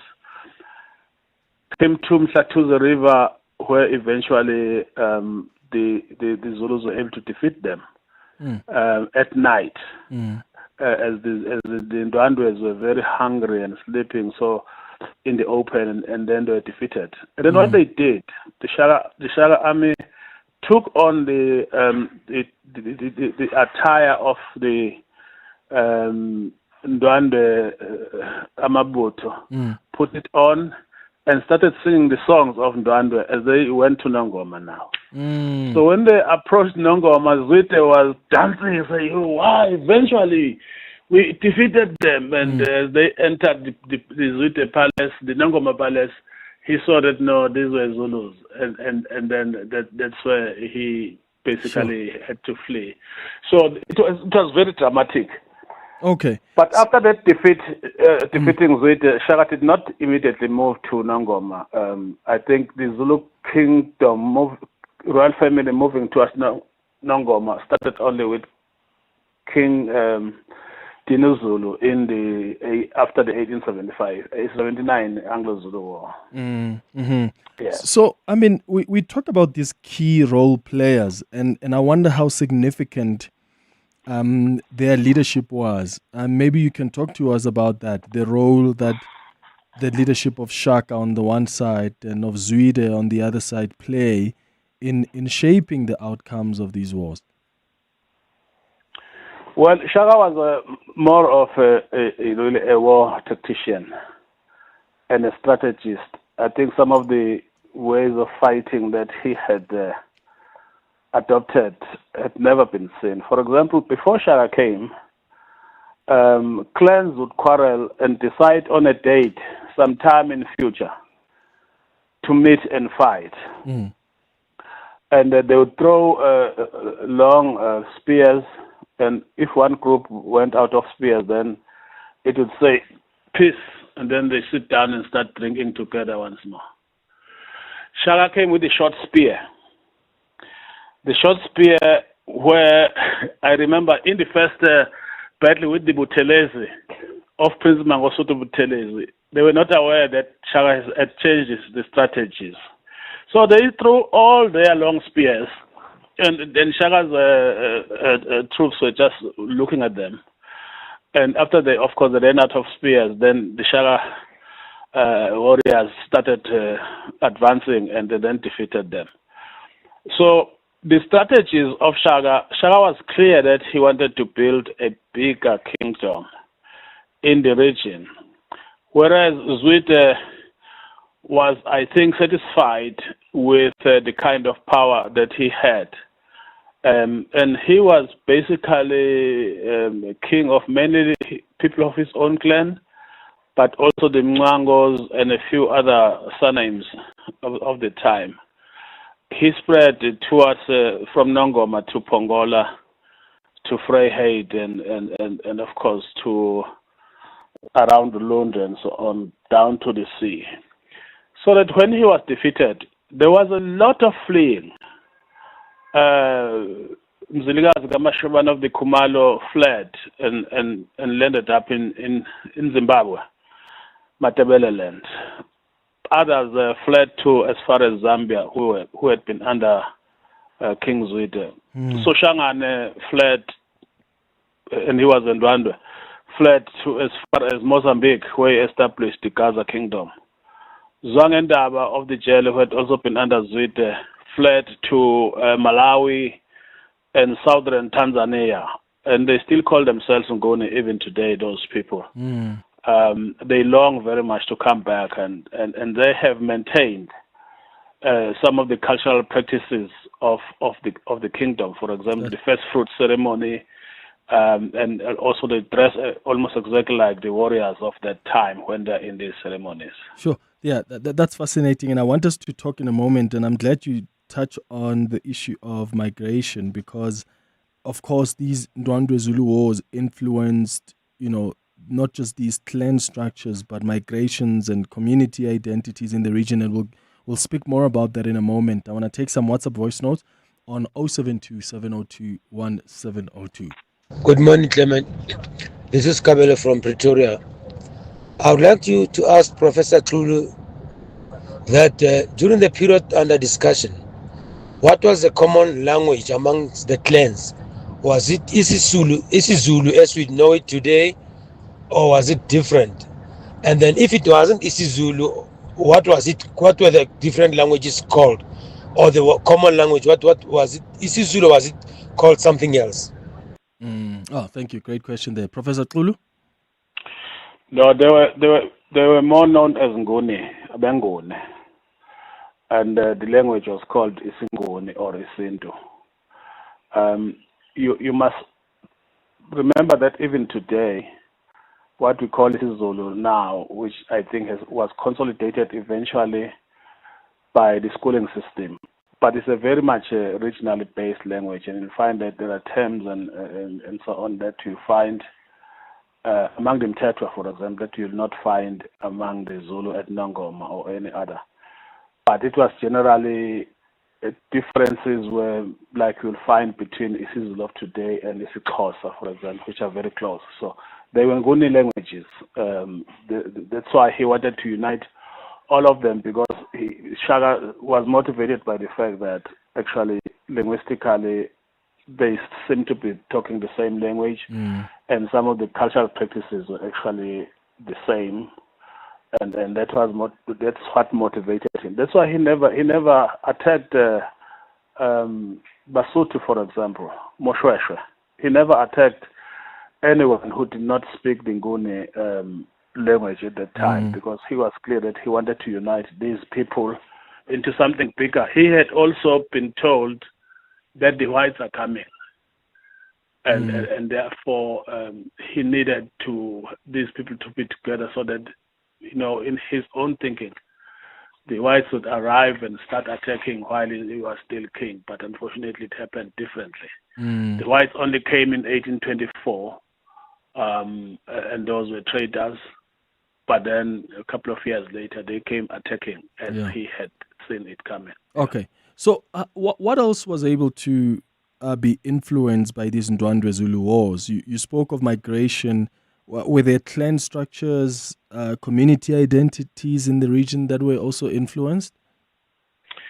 Well, whoever was migrating and fleeing would start a war in various parts of what is now more or less called SADC, and fight with those that they found along the way. So there was movement and dispositioning of peoples and communities, not only in the present day KZN, but also as Mzilikazi was moving north, he fought with almost everybody, including with the Boers and with the Basotho, with the Bapedi and so on, until he reached what is now called Zimbabwe.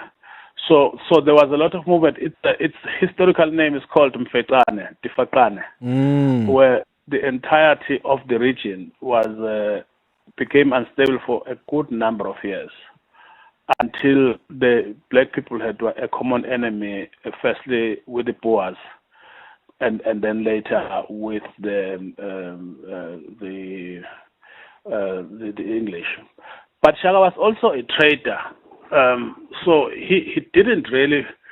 He did fighting for reasons, but he also was trading a lot with those nationalities that he did not want to attack. The Basotho, the Xhosas, the Mampondo, and all of those people. He was trading in also with white people in terms of the tusks of the elephants. And all of those things, and that brought him a lot of cattle. At some stage, there were more cattle in the Zulu kingdom than there were people, and he was a free giver as a result. He was a very rich man in terms of those times, so he became a very free giver. If you did something good, culturally, you would be given what we call today degree or something, but it's called Myezane. That's a recognition of your achievements, and everyone, as a result, wanted to be seen by the king to be achieving either in war or in terms of, ensuring that communities have a good life and so on. Everyone wanted to have a big name so that you could receive 10, 20 cattle from the king as a result of your achievements. Yeah. Here's some more WhatsApp voice notes that have come through. Hi, Clement. This is a very interesting discussion you are having today. Quite an important history in South Africa. But one thing that I will not celebrate is that the Zulus, or under the king of the Zulus, became a warmonger. And it's not different from the colonizers, because they went around conquering other small nations and making them Zulus. But I don't remember anywhere where, besides war, where they led to the development of that part of the country, which is rather unfortunate. Yeah. Hi, Clement. Sure. What an insightful recollection of history from Babu Polo, and thank you so much. I think for me, I 100% concur with what he said. I was fascinated, I think about 3 years ago when I visited Tanzania.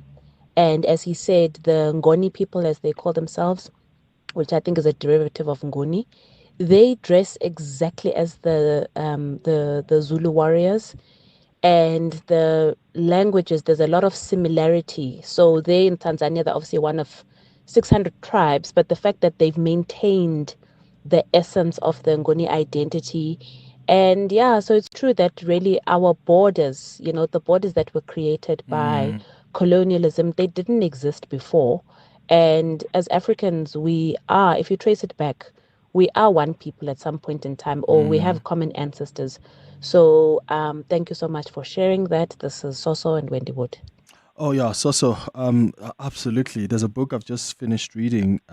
It's titled Journey Kwantu, Exploring African Spirituality and Identity by Vusumzi Nxande. And I recommend it heavily because it also helps you just trace our own movements, even here on the African continent. Professor Tlulu, any reflections on that, particularly the first one, who says, that first voice note that says, I don't want to really celebrate this because, at some point, the Zulu kingdom abused its military might and was now subjugating and affecting other clans. No. It could be correct, but as I said, Shaka did not attack people who he considered to be not part of his plan, especially all the Basotho versions. He didn't attack them at all, and he didn't attack the Hlubis. He didn't attack the Xhosa. He didn't attack anyone. He was focusing on these people, and as I said earlier, he had been warned that the whites are coming, and therefore he needed these people because they spoke the same language and so on, to be united. In consequence of that, yes. Look, human beings in history, you must also remember that during the same period, Europe was very unstable. There was Napoleon Bonaparte, then there was Bismarck, and so on, and there were similar wars that were fought, which were called unification wars in Europe during the same period, and they had not seen each other, and there was no TV, and there was no social media, and so on. So something was happening at that time in the history of human society around the globe, maybe in Europe and here. So when Shaka, the spirit of the warrior among the Zulu has got many other dynamics, because one of the biggest battles in 1856 on the 2nd of December, like tomorrow, was between the two sons of King Bande, who fought over the Tukela River for the throne, and 20,000 people were killed on that one day. So there has always been, from time to time, and then in the 1880s, King Dinu Zulu fought a lot of battles with the Zulus of Mandlakazi, he being Zulu of Osut. So there has also been lots of internal wars, very destructive among the Zulus, which I think maybe from the spiritual side, somebody needs to look at it, because, even today, when you're looking for an Inkabi, and the hired assassin, you will easily get one from KwaZulu-Natal. I'm just saying that maybe I can't say I differ with that caller. I'm just saying that when you look at things from different angles, sometimes you find yourself agreeing that the spirit of the warrior should have been eliminated so that we focus on development. Yeah. Are there other sources like oral or written that are most valuable in helping people understand this period accurately? Some people on the WhatsApp line are asking about any books out there that one can buy regarding this period, this particular history. Well, there's a lot of books. In my own library, I have a 5-volume series, which was literally recorded from the 1880s from oral sources of people who had seen Shaka and were able to describe him. The series is a multi-volume series.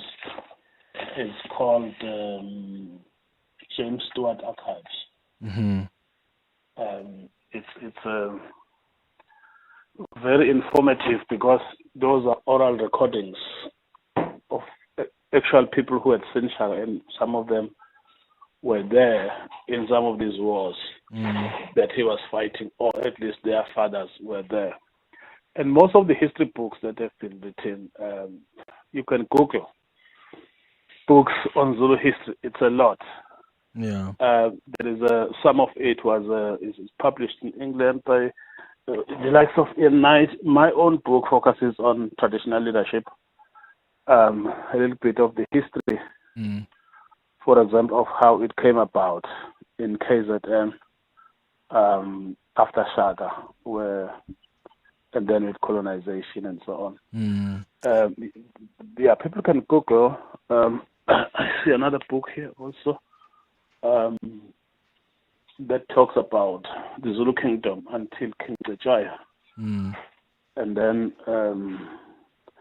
another book here also focuses on the period after 1879. And so on. There's a lot. If you Google Zulu kingdom books, you're likely to come across nothing less than 20. Yeah. Oh, Professor Musatuli, thank you for some of those recommendations, and thanks for making time for us. He's a cultural expert talking to us about the Ndwandwe Zulu Wars. It's a minute before 11. Business Outsurance are experts in business insurance for real estate agencies, law firms, computer services, and more. Yakolin? We saved a lot of money when we switched over from another insurance company to Business Outsurance. We've had some claims and they were friendly and efficient and paid out when they promised. Switch to Business Outsurance and you could get a massive 20% discount on your business insurance premium. Visit outsurance.co.za. Switch and save today. Licensed insurer and FSP. TCs and information online. At Checkers, we do more so you get extra this Christmas with over 2 billion rand in festive savings, like Clover Crush 100% fruit juice blend 1.5 litres, any for $38.99 each, and Colgate Triple Action 100ml or Active Salt toothpaste 75ml, any two for 30 rand. Plus, stand a chance to win your share of 7 million rand in prizes. Simply buy any 3 qualifying products and swipe your extra savings card to enter. Valid until Sunday at Checkers. T&Cs apply. 702 was in conversation with Prime XBT on The Money Show with Stephen Grootes. The current volatility that we see across all the different markets is definitely creating significant intraday sort of trading opportunities for traders in South Africa. And secondly, obviously, Prime XBT offers some of the lowest trading fees in South Africa across all different trading instruments, with our VIP discounts going up to 70% available from day one. And also the local payments that Prime XBT offers obviously make it easier and cheaper to buy and trade Bitcoin and other sort of crypto assets compared to what you would call traditional exchanges. Visit primexbt.com today for more info. Prime XBT, empowering traders to succeed on 702. Trade responsibly. Trading comes with risk. This is EWN. Good morning, I'm Sfiso Zulu. Former Ekurhuleni City Manager Imogen Mashazi has accused suspended EMPD head Isaac Mappieye of subjecting himself or his female subordinate to sexual harassment and even rape. Mashazi is testifying before the Madlanga Commission of Inquiry in Pretoria. She alleges that she was forced to retire from her city manager position by Ekurhuleni Mayor Dr. Xhakaza. And she's told the commissioner about Mappieye, who she claims was terrorizing female officers. It was also reported to me that the chief of police, Isaac Mappieye, fathered multiple children with subordinates who were vulnerable to his abuse of power, including conduct amounting to sexual harassment, coercion, and rape. Emergency services teams in Tshwane are assessing the damage caused by hailstorm that's battered most parts of Gauteng. Some residents posted pictures online showing the aftermath of the extreme conditions from yesterday. Tshwane Emergency Services spokesperson Isaac Mahamba says the rains have led to localized flooding and infrastructure damage. The ANC Women's League has thrown its weight behind President Cyril Ramaphosa amid repeated claims of an alleged plot to recall him from his office. Attempts to oust Ramaphosa have allegedly gained traction in the party as some disgruntled party members rally for his removal. While Ramaphosa is said to have challenged his critics at an ANC gathering last month, the Women's League says there are murmurs that some ANC NEC members are likely to regroup this week for an attempt to remove him. Has more. The ANC Women's League says it's alarming that some within the party have disregarded established protocols to raise any discontent arising from the leadership of President Cyril Ramaphosa. Secretary General of the ANC Women's League, Nokuthula Nqaba, says claims of Ramaphosa's underperformance in office are untrue, citing what the organisation believes are successes in governance. This includes the fight against corruption, classifying gender-based violence and femicide as a national crisis, and successfully chairing the G20 presidency. Nqaba says the NEC meeting set for this week cannot remove a sitting president of the ANC, but only the National General Council and an elective national conference can make that determination. The party's NGC takes place in a week's time, although the ANC's engine room has already said the NGC won't be used for factional battles.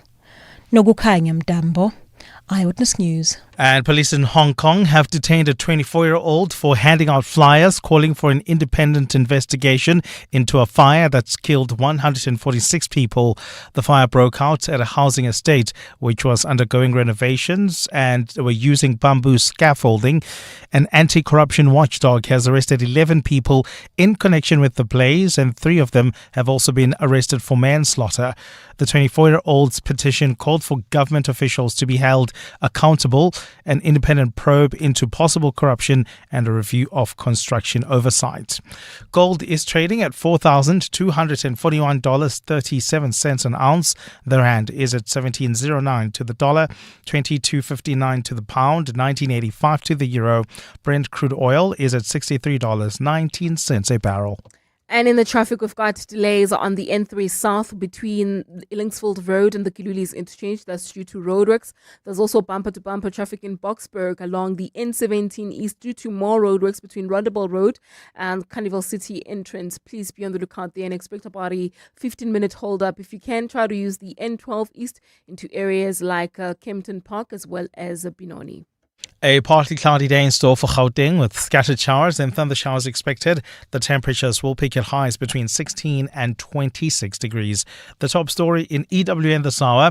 Former Ekurhuleni City Manager Imogen Mashazi has accused suspended EMPD head Isaac Mappieye of subjecting his female subordinate to sexual harassment and even rape. EWN, in touch, in tune and independent. For the latest, visit ewn.co.za or download the EWN app. You're with Clement Manyathela on 702. Let's walk the talk. Streaming on the Prime Media Plus app. DSTV channel 856, 92.7 and 106 FM.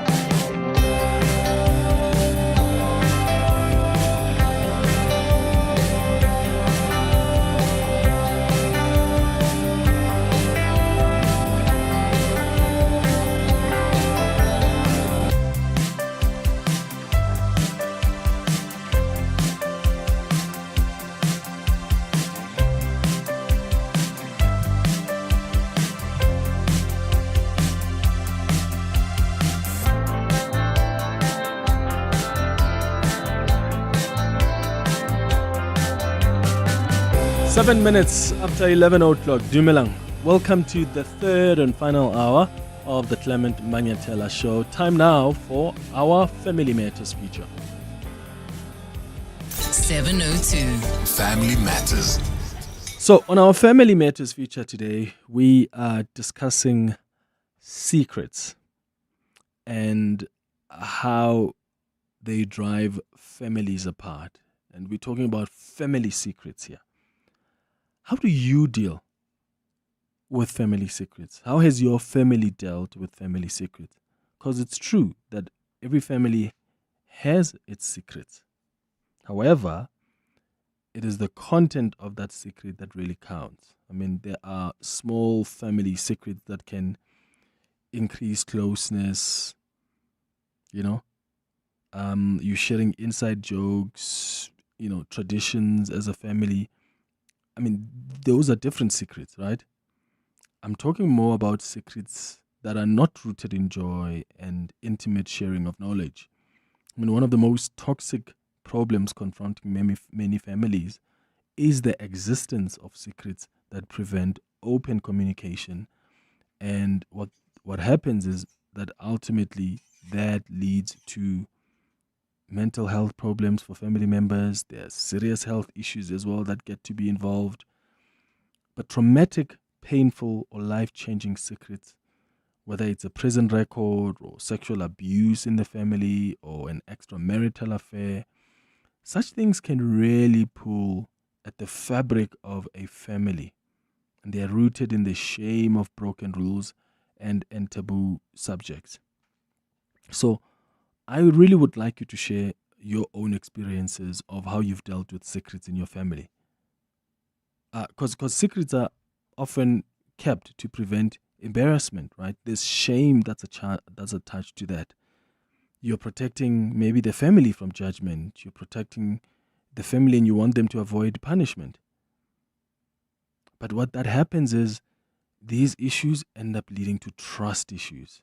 These secrets end up leading to trust issues. There's increased anxiety, there's shame, the weight of unaddressed shame and hidden realities can really affect even the relationships that you have in your family. So how do you deal with secrets? I'd like you to give us a call on 011-883-0702. Send us a WhatsApp voice note as well, if that's what you prefer, on 072-702-1702. Did you grow up in a family with secrets? Were secrets kept from you? Were you ever asked to keep a secret from everyone else in the family? How has also keeping that secret from family members affected you? How have you been affected by that?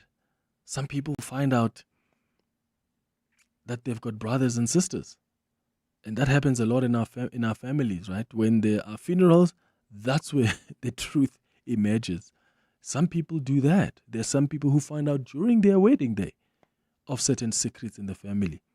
There are people who find out by mistake that perhaps there's a child or a teen that overheard parents speaking, and then they share that with their mom or their dad, and then it becomes an entire thing that then starts affecting the family. So how have you dealt with secrets in your family? Are there still secrets right now as you're listening to us that you're still keeping in your family? And what's the plan? Are they like kind of secrets that you go to the grave with? Is there a plan to talk about them? Is there concern that this may cause divisions in the family?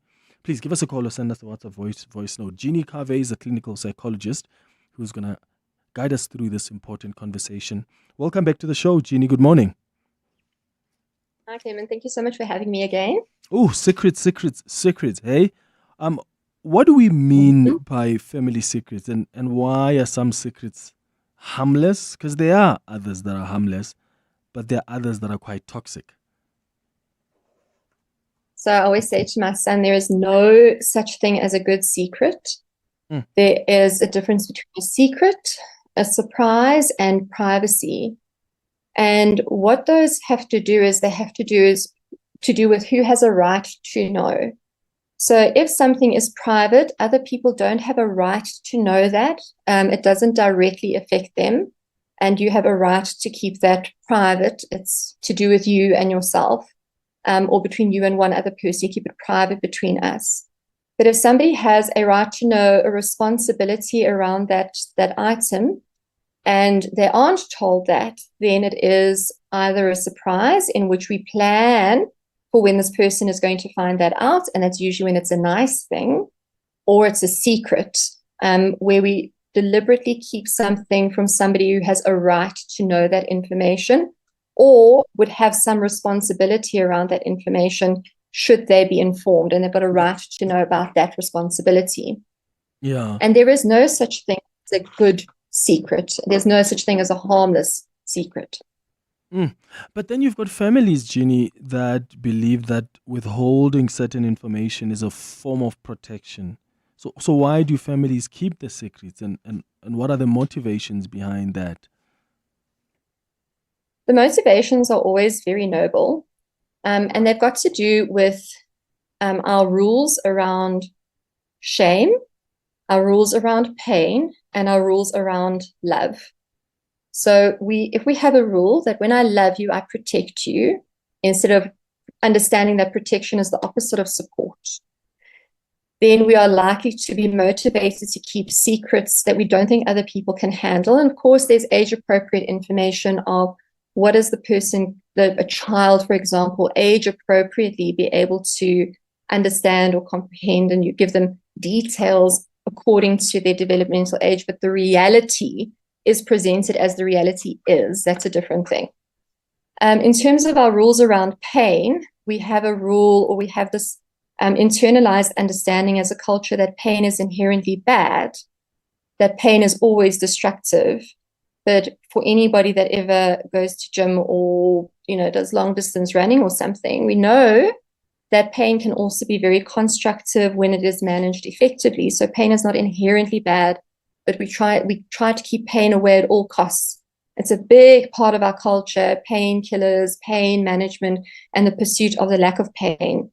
And then the final one is our rules around shame, our rules around disconnect. If people know this thing about me, will they disconnect from me? And this goes to our deeper socio-cultural beliefs about what makes you an acceptable person and what actually causes is a reasonable cause to disconnect from you and reject you from the community. And obviously rejection from the community threatens our very sense of survival. But all of the rules around shame that we have are actually not evolutionary rules. They're not universal truths or realities. They're all social constructs that lead us thinking that there's such a thing as a good enough person and a not good enough person. And if you are a not good enough person, you should conceal that so that people do not disconnect from you. Yeah.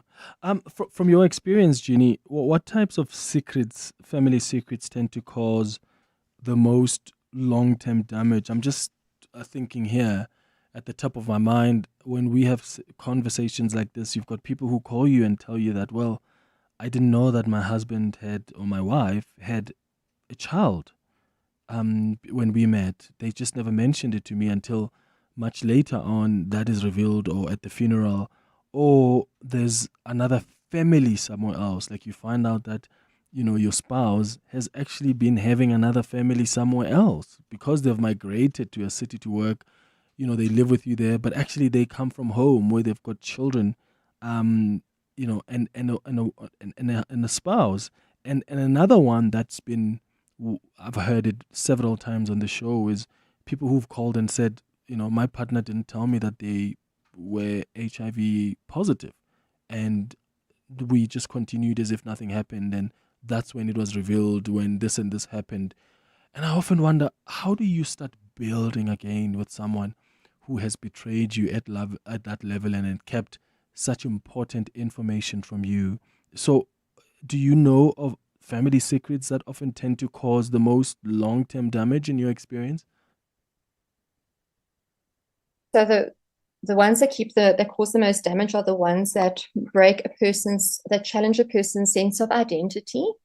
So who am I now that I know this information? And that's obviously got to then do with paternity, or who are your biological parents, or do you have siblings, or, did you have a child before, our firstborn together? It's like anything that challenges a sense of identity. I thought I was this person now I have this information and I have to recalibrate who I am now.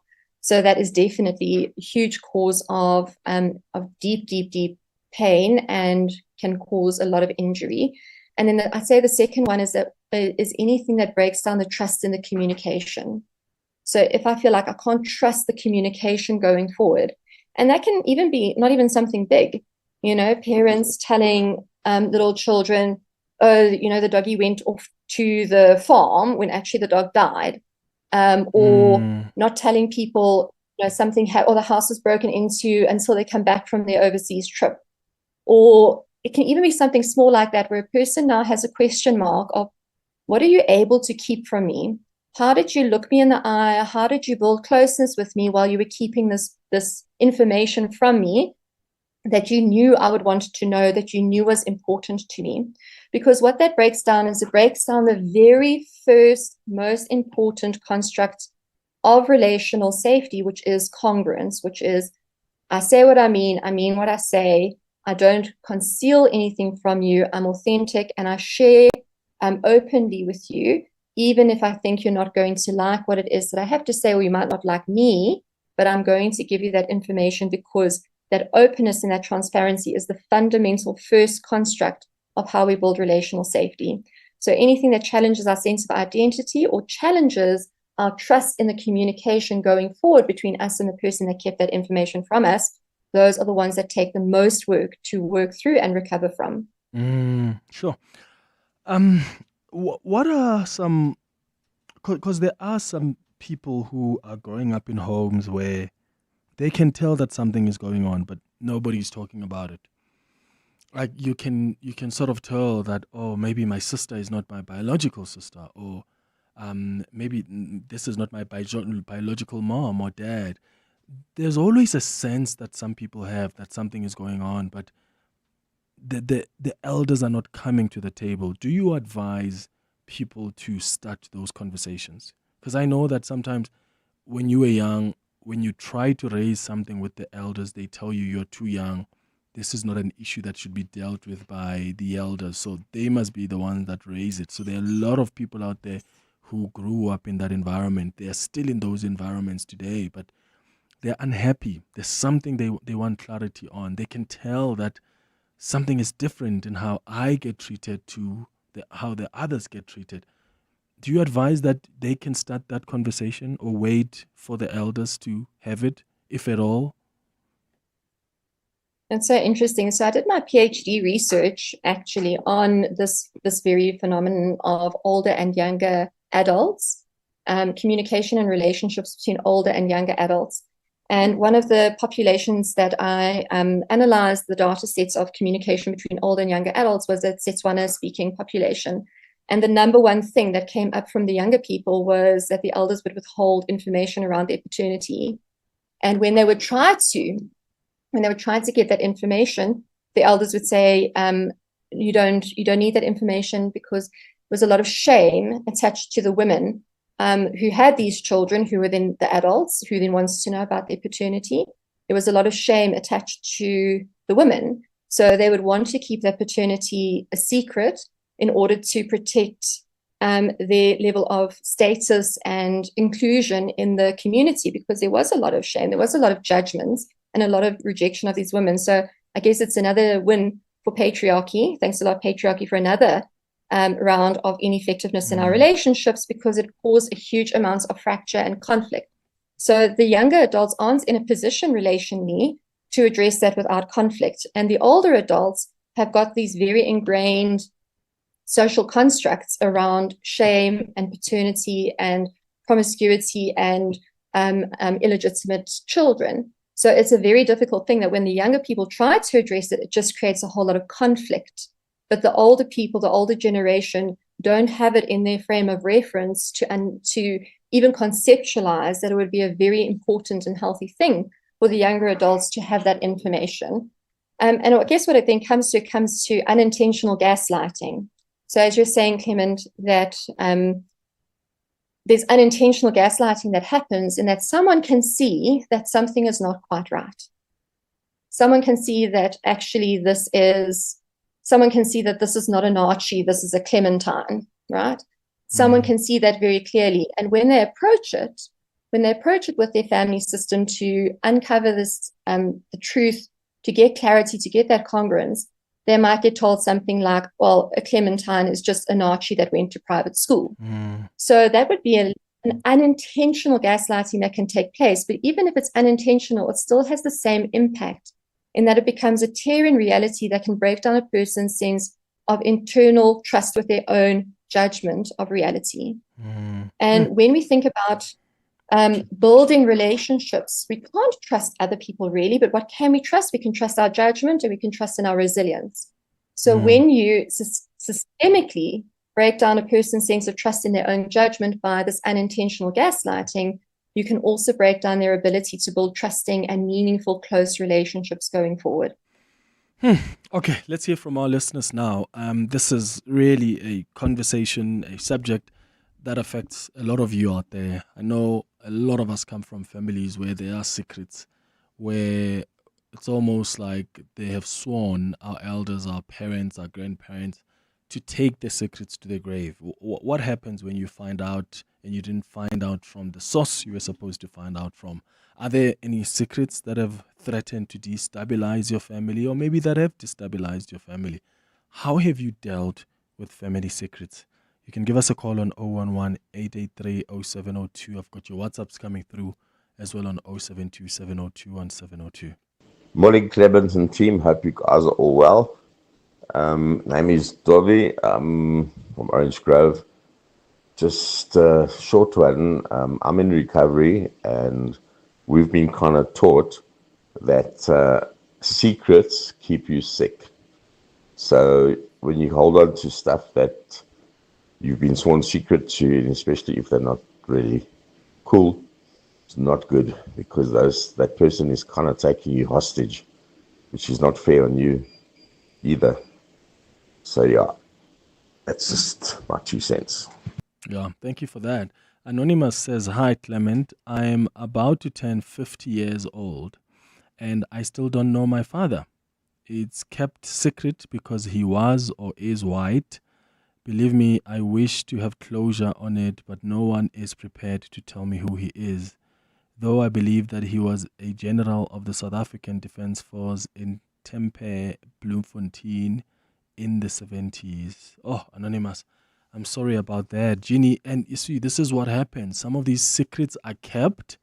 I mean, I know I've had stories even on the show of, people who call us and say, my mom just won't tell me. My mom just won't tell me who my father is.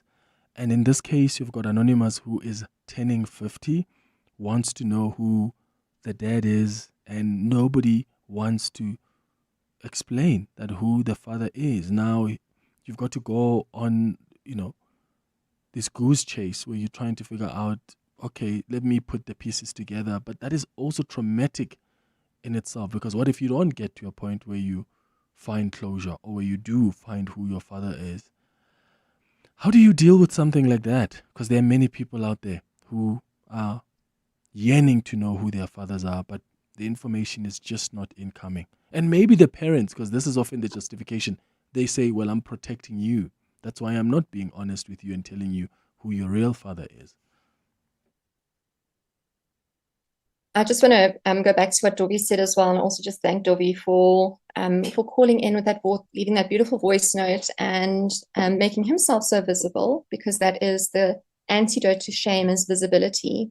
Brené Brown calls it vulnerability, but I think of it as visibility, of making myself visible and saying that nothing I truly accept about me can be held against me.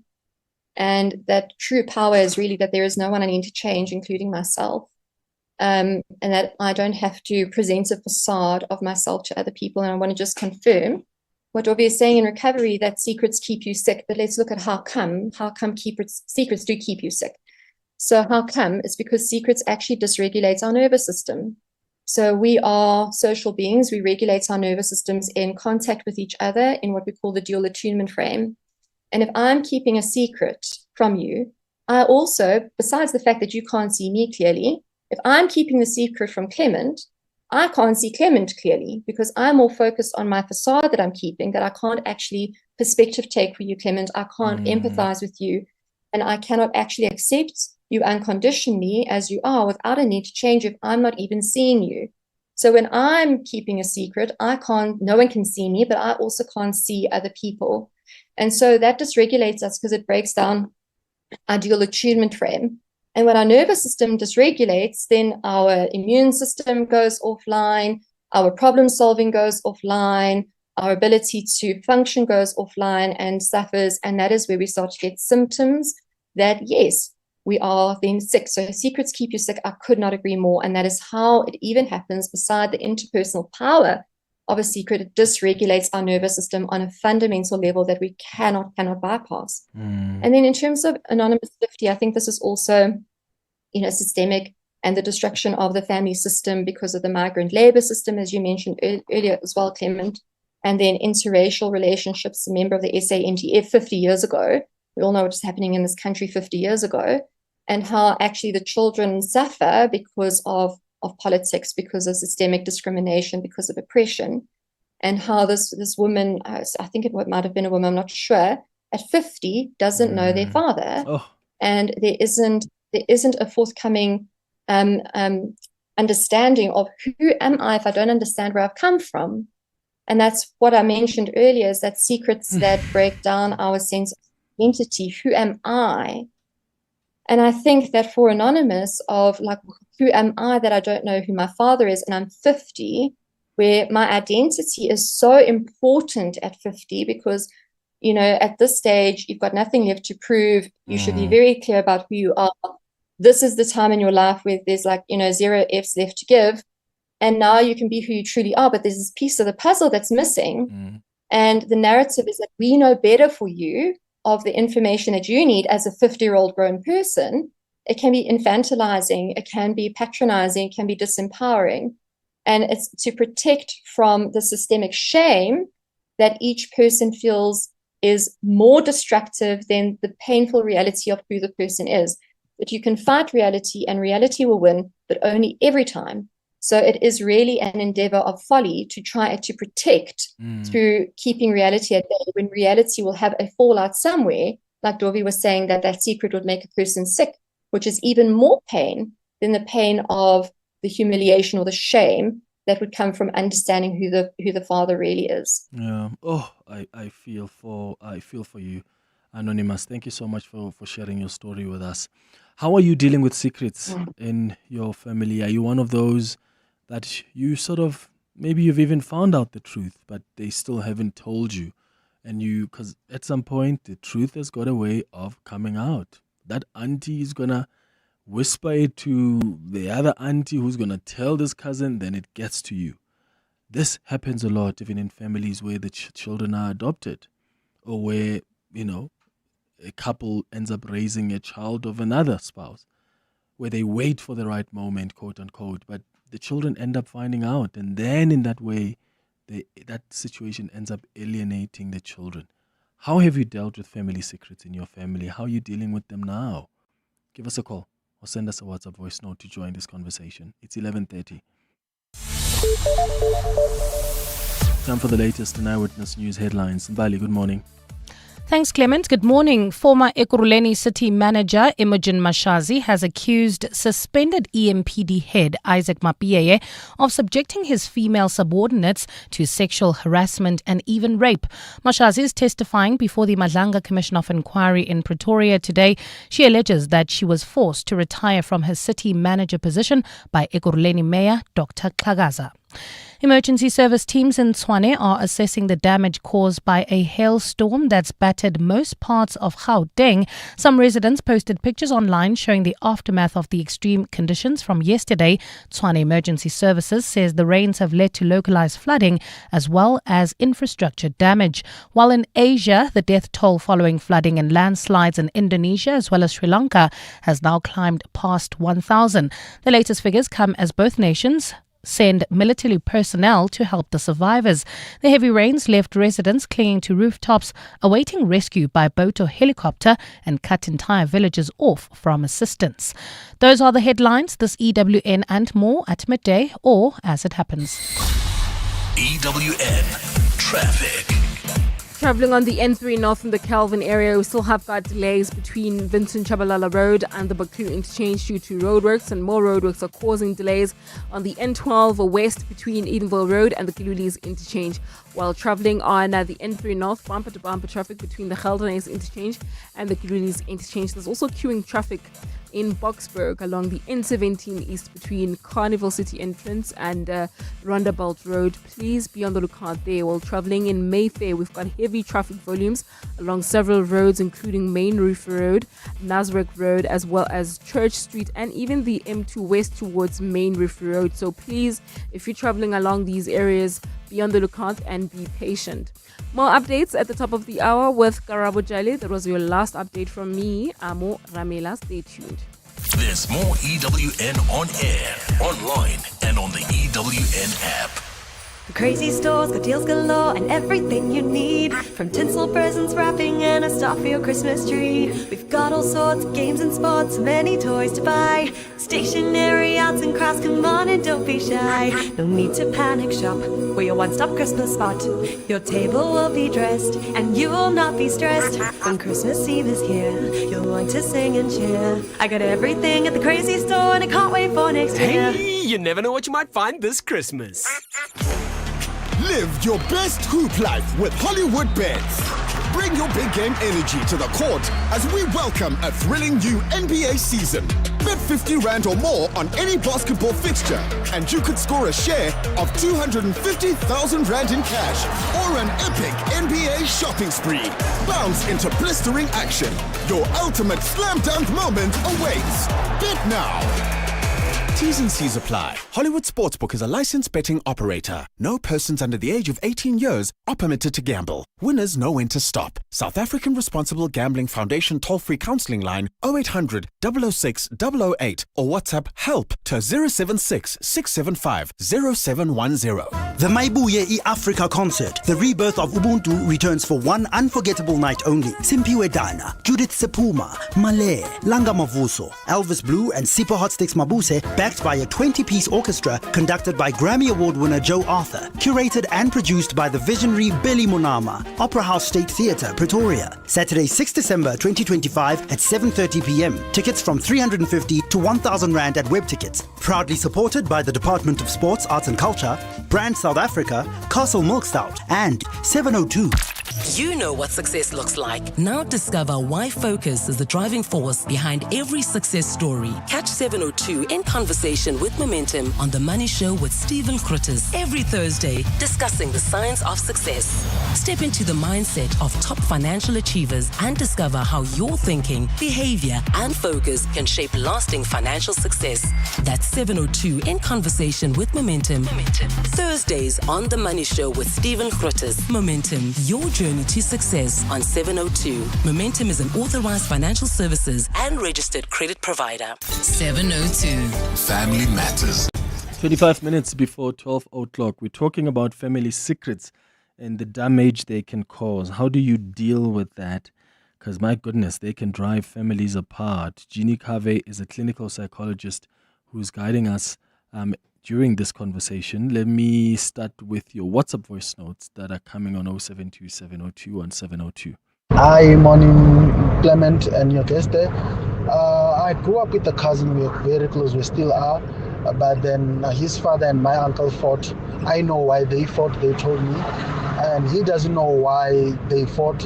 And then now it affected the relationship between him and my uncle. And then now, should I tell him that, okay, this is why they fought and this is why it came to this? And then do I also now tell my uncle to say, I told my cousin why you are treating him this way? Yeah, Jeannie, in a case like that where you guys are cousins and there is something, as this listener says, a sort of tensions or a fight between, their uncles, their fathers, and he says he knows why they fought, but the other cousin doesn't know. What's the best thing to do? Because that happens a lot in families where you know the secret, somebody else doesn't, and you're sort of conflicted because do I wait for the people to be the ones that reveal what the truth is to this person, or if I see that there's no intention to do so and I care about the person because I'm close to them, then I use the opportunity to just reveal that secret to them. Yeah, until such time that moving to Mars is an option, because that scenario makes me want to move to Mars, makes me want to run away. So what we must remember is that, like, asking someone to keep a secret is very isolating for that person. So here now, this voice note, this listener, just seeing you a lot of compassion actually for the position you find yourself in, because it isolates you and it puts you in a very risky position where you are going to have some tension in some relationship somewhere, and you would have to choose the relationship in which you would like to have the least like to have the tension. Because if your cousin had to find out that you knew and you didn't reveal, it breaks down trust in your relationship with your cousin. If you share with your cousin but don't tell, I don't advise that at all, to not tell if you are going to tell, because then you are now asking your cousin to keep a secret, and now everyone's keeping secrets, and it eventually will come out, and then you're going to have a lot more admin, emotional admin, and family admin to do than you currently have now. So in which relationship are you the most motivated to have the least amount of tension? Because remember that asking someone else to keep a secret now on your behalf would then also be isolating that person. So if you don't want to have that kind of tension with your cousin in a situation, I don't know the details of the situation or the nature of the conflict between the dad and the uncle, between the two brothers. But if you think to yourself, if my cousin had to find out that I knew and I didn't tell them, and how would they feel towards me? What would that do to our relationship? If that's not something that you can live with, then I would go to the uncles and say to them, I'm in a position where I feel the need to tell them. Would you like to tell them, or would you like me to tell them? So you give them that opportunity, that heads up, that they can do it before you do this. And if they choose to not then do it, you've told them, and then you can freely tell your cousin, because you've now, there's no more secrets to be kept. You can then freely tell your cousin because you have given the other person a fair opportunity to do so themselves. So that's in a third party secret situation. I would tell the person that I'm keeping the secret for, I'm going to tell the other person if you don't, giving you that opportunity. And if they don't take it, then I would go and tell that person if I value that relationship. Because as and when they find out, they will never, ever, ever trust you again, because you've had all of these closenesses, you've had all of these interactions, we've looked them in the face and kept something that was very important for them to know from them, and they will ask themselves constantly going forward, what else are they willing to keep from me, even if it is with a good intention? What else are they willing to keep from me? And what else is it that I don't know? So it breaks down the trust. That's the second scenario that I mentioned earlier. It breaks down the trust in the communication going forward. But that's how I would handle a situation like that, not knowing any details about the nature of the secret or the conflict between the brothers. Okay. Hey, good morning, Clement and your guest. Hey, you're talking about one big problem in our families, eh? I dated a woman some years ago. And when I was supposed to introduce the woman to my family, I got a surprise of my life. She's my little sister from another mother, because we share the same father. That I didn't know. But since that day on, we had difficulties connecting, but now we're very good as a brother and a sister. That's a very, very important topic. So let's hope that families do not keep so much secret. Thank you, 702. This is BTM from Pretoria. Oh, my goodness. I mean, dating your little sister, and you don't even know about it, Jeannie. You find out when... I just want to thank that listener for that voice note and their immense courage in sharing, BTN from Pretoria, because do you know how common that is, Clement? It's called a phenomenon called genetic familiarity, that you are more attracted to people who share a similar DNA profile to you. And how oftentimes if there isn't awareness around being adopted or paternity, that when siblings meet each other, this can happen so easily. It's only because of the social construct taboo of inbreeding that it's a social construct. It's not biologically programmed into us to have an aversion to any kind of romantic or sexual contact with our family members. That is a social construct. It's not natural. It's not biologically driven. So that can happen so easily because of the phenomenon of genetic familiarity. But imagine that trauma of you're romantically interested or involved in someone. And I know that in African cultures, you don't easily introduce someone. You don't just bring someone home randomly. You bring someone home with this intention. Yeah. So we can imagine this relationship was already like well developed in terms of intention to have a long-term commitment, because you don't just randomly bring people home, if I'm understanding correctly, that it's not like some other cultures where you quickly meet and each other's families. It's a very serious thing. And then to find out that this person is in fact your sister is incredibly traumatic for both of you, incredibly shameful because of that taboo, and obviously devastating loss of the dream of having this relationship. And, earlier when we were talking about, well, what do people do, like our Anonymous 50 or the other people dealing with these secrets that around paternity, is you have to grieve that part of yourself. You have to grieve the parent you'll never know. You'll have to grieve your own identity. You'll have to go through a whole grieving process in order to say goodbye to the dream of knowing who you are and dreaming a new dream of a life differently imagined that is built on this question mark around your identity. So imagine the grief now of the trauma of it being your sister, and then the grief of the relationship that was going so well, you introduced into your family, and then the betrayal of not knowing everything that you are entitled to know in order to keep yourself safe, right? In order to, you've got a boy, a girl, there's a chance they could meet. And you've got to then keep them safe by letting them know that when you meet someone, you need to find out their paternity, because this can so easily happen with genetic familiarity. So, BTN, just thank you so much for calling for that voice note. Yeah. I'm sure there's so many people who are grateful for your sharing there. Yeah. Yeah, I've got my best friend, also my cousin. We were each other's best mans, and he's the only one in the family that doesn't know that his father isn't his biological father. And I've always told myself that, it's not my place, it's his mother's place to tell him that when he's ready. But the truth will always come out, and she'll never tell him. And when it does come out, it's going to be pointed to me. Why didn't you? You're my best friend. Why didn't you tell me? Yeah, it's what you were saying earlier, Jeannie, that's the thing you've got to consider. If they do find out that you knew, what would it mean for your relationship? It's such a hard position because you're now also making that decision for him, right?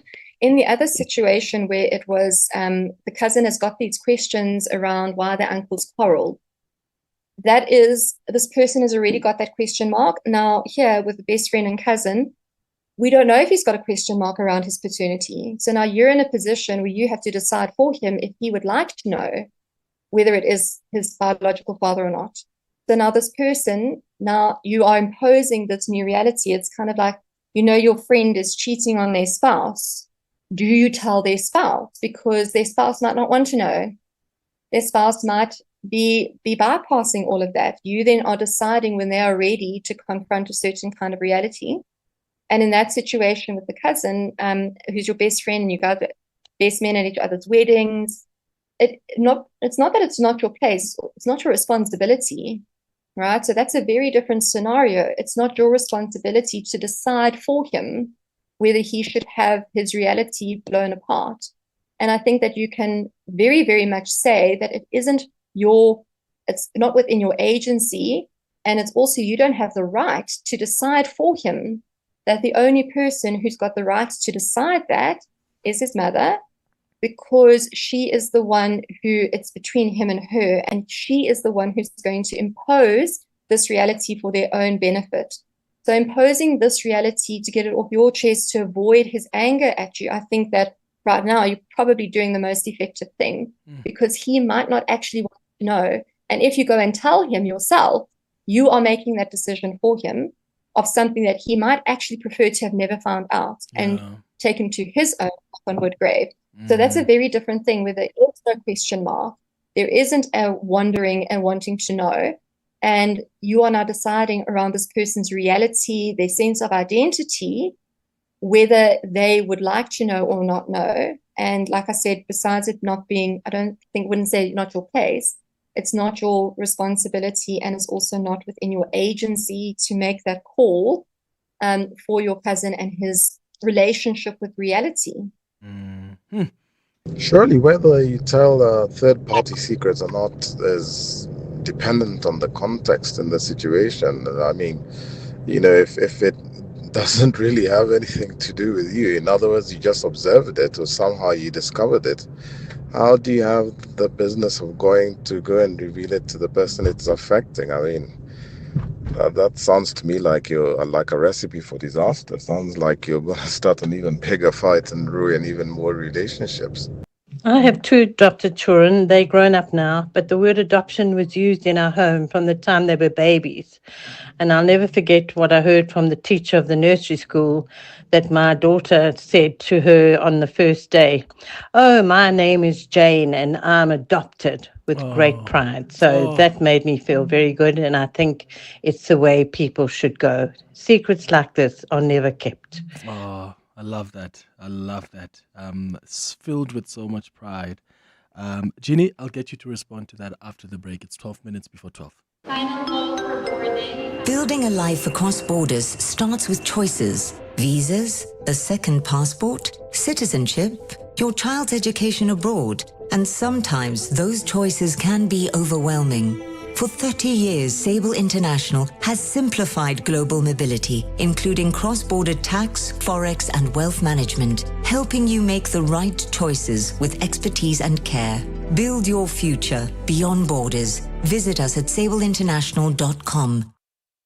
Corporates that care promotes and encourages corporate leaders and all citizens to walk the talk for a better South Africa. Catch Corporates that care this Wednesday at 10 to 9 featuring NTT Data. Their managing executive, Amantha Naidu, will be in conversation with Bongani Bima. Join us every Wednesday as we highlight the efforts of companies and brands dedicated to building our country. Corporates that care is a Prime Media Cares initiative with 702 and Prime Media Outdoor. 702, let's walk the talk and make a difference together. Business Outsurance are experts in business insurance for pharmacies, convenience stores, beauty salons, and more. Corney? Business Outsurance is definitely the best insurance for my business. Bowled out every other insurance house. Honestly, looking at what you need, my installment came down within a day. Definitely the most professional. Switch to Business Outsurance and you could get a massive 20% discount on your business insurance premium. Visit outsurance.co.za. Switch and save today. Licensed insurer and FSP. TCs and information online. 702. Family Matters. It's going up to 10 minutes before 12 o'clock. Let's get back to your calls and your WhatsApps as we continue our conversation about family secrets and the damage that they often cause. Let's start with your WhatsApps. And maybe the WhatsApps, I'm starting with Jeannie, is your response to the one that came just before the break. The pride from this little child who got to school and said, well, this is my name and I am adopted. And of course, the scenarios are different, right? There are families that can be open about these things, including the issue of adoption, and tell their kids that they're adopted. Other parents decide to wait until the kids are in their teens or when they're 10, whatever the age is. How do we decide as a family what the best approach is? Well, the literature is very clear that the earlier the better, that if it's part of their reality, because what we don't want is we don't want to tear in reality or having to reconceptualize our identity, and also that that trust of knowing what it is that I deserve to know. I just want to go back to the voice note before that. Absolutely, we started off by saying there's a difference between privacy and secrecy. So it does depend very much on the context. Like I said, to the cousin secret, I don't have much context. It's very different to the cousins, best friends, the cousins that are best friends with paternity. Yes, it does very much depend on the context of if you are not the person that is keeping the original secret and you are not the person that that secret is being kept from. So you're talking about third-party secrets. That yes, there is definitely context and nuance, but it's very important to remember that there's a difference between privacy and secrecy. So privacy is that one person would be they would feel exposed, and nobody is being harmed by that secret. No, there's no risk of some harm coming from that secret. But secrecy is that if the person who needed to know doesn't know, there could be some kind of harm to that person, that they are not then able to have whatever information that it is that they need to keep themselves safe. So that's the difference between privacy and secrecy. And like I said, when it comes to affairs, sometimes a person might not really want to know, and you make that decision for them. But that's a very different thing to what we're talking about here, of when there is a family secret. There is a family secret that is being held from one generation to another generation, that is motivated by keeping the younger generation safe from this information, or keeping the older generations holding the secret, or even vice versa, from shame. Then that is something that we need to address very differently, as in that beautiful voice note, that when it was normalized, there is nothing to be ashamed of. So why do we keep things secret if they're not shameful? I had a client, her child had a medical difficulty, and it had to do with her toilet functioning. So the child had to wear a pad, and in grade 1, and the mom said, that's private. That's not a secret, that's private. Nobody is going to be harmed by not knowing that this child is wearing a pad because they're incontinent. No one's going to know that. Okay? Yeah. It's not going to harm anybody to know that, to not know that information. But when it comes to adoption, and I also say this with a lot of respect and compassion for people who do adopt, who are just so loving and courageous and don't have a frame of reference of how to do it. But the literature is very clear that the earlier and the more normalized it is, there is absolutely nothing shameful to be chosen in that way, specifically chosen in that way, that it can actually be quite a beautiful corrective for that child that already from birth has some trauma around separation and abandonment, of being separated from their birth mother on a very, very primal level, that it's then normalized and spoken into reality from the time before they even have a grasp on reality. Then there is nothing for them to adjust to. It's just always been the way that it is. Yeah. So I hope that's clear of the difference between privacy and secrets, and specifically family secrets that we're talking about, and how important it is when it is adoption. Like I said, the literature is very clear on that one. Sooner is better. Lerato, you are calling us from Midrand. Good morning. Good morning, Clement. How are you? Good, Lerato. How are you? I'm good. Thank you very much. The topic is quite burning, and I can relate.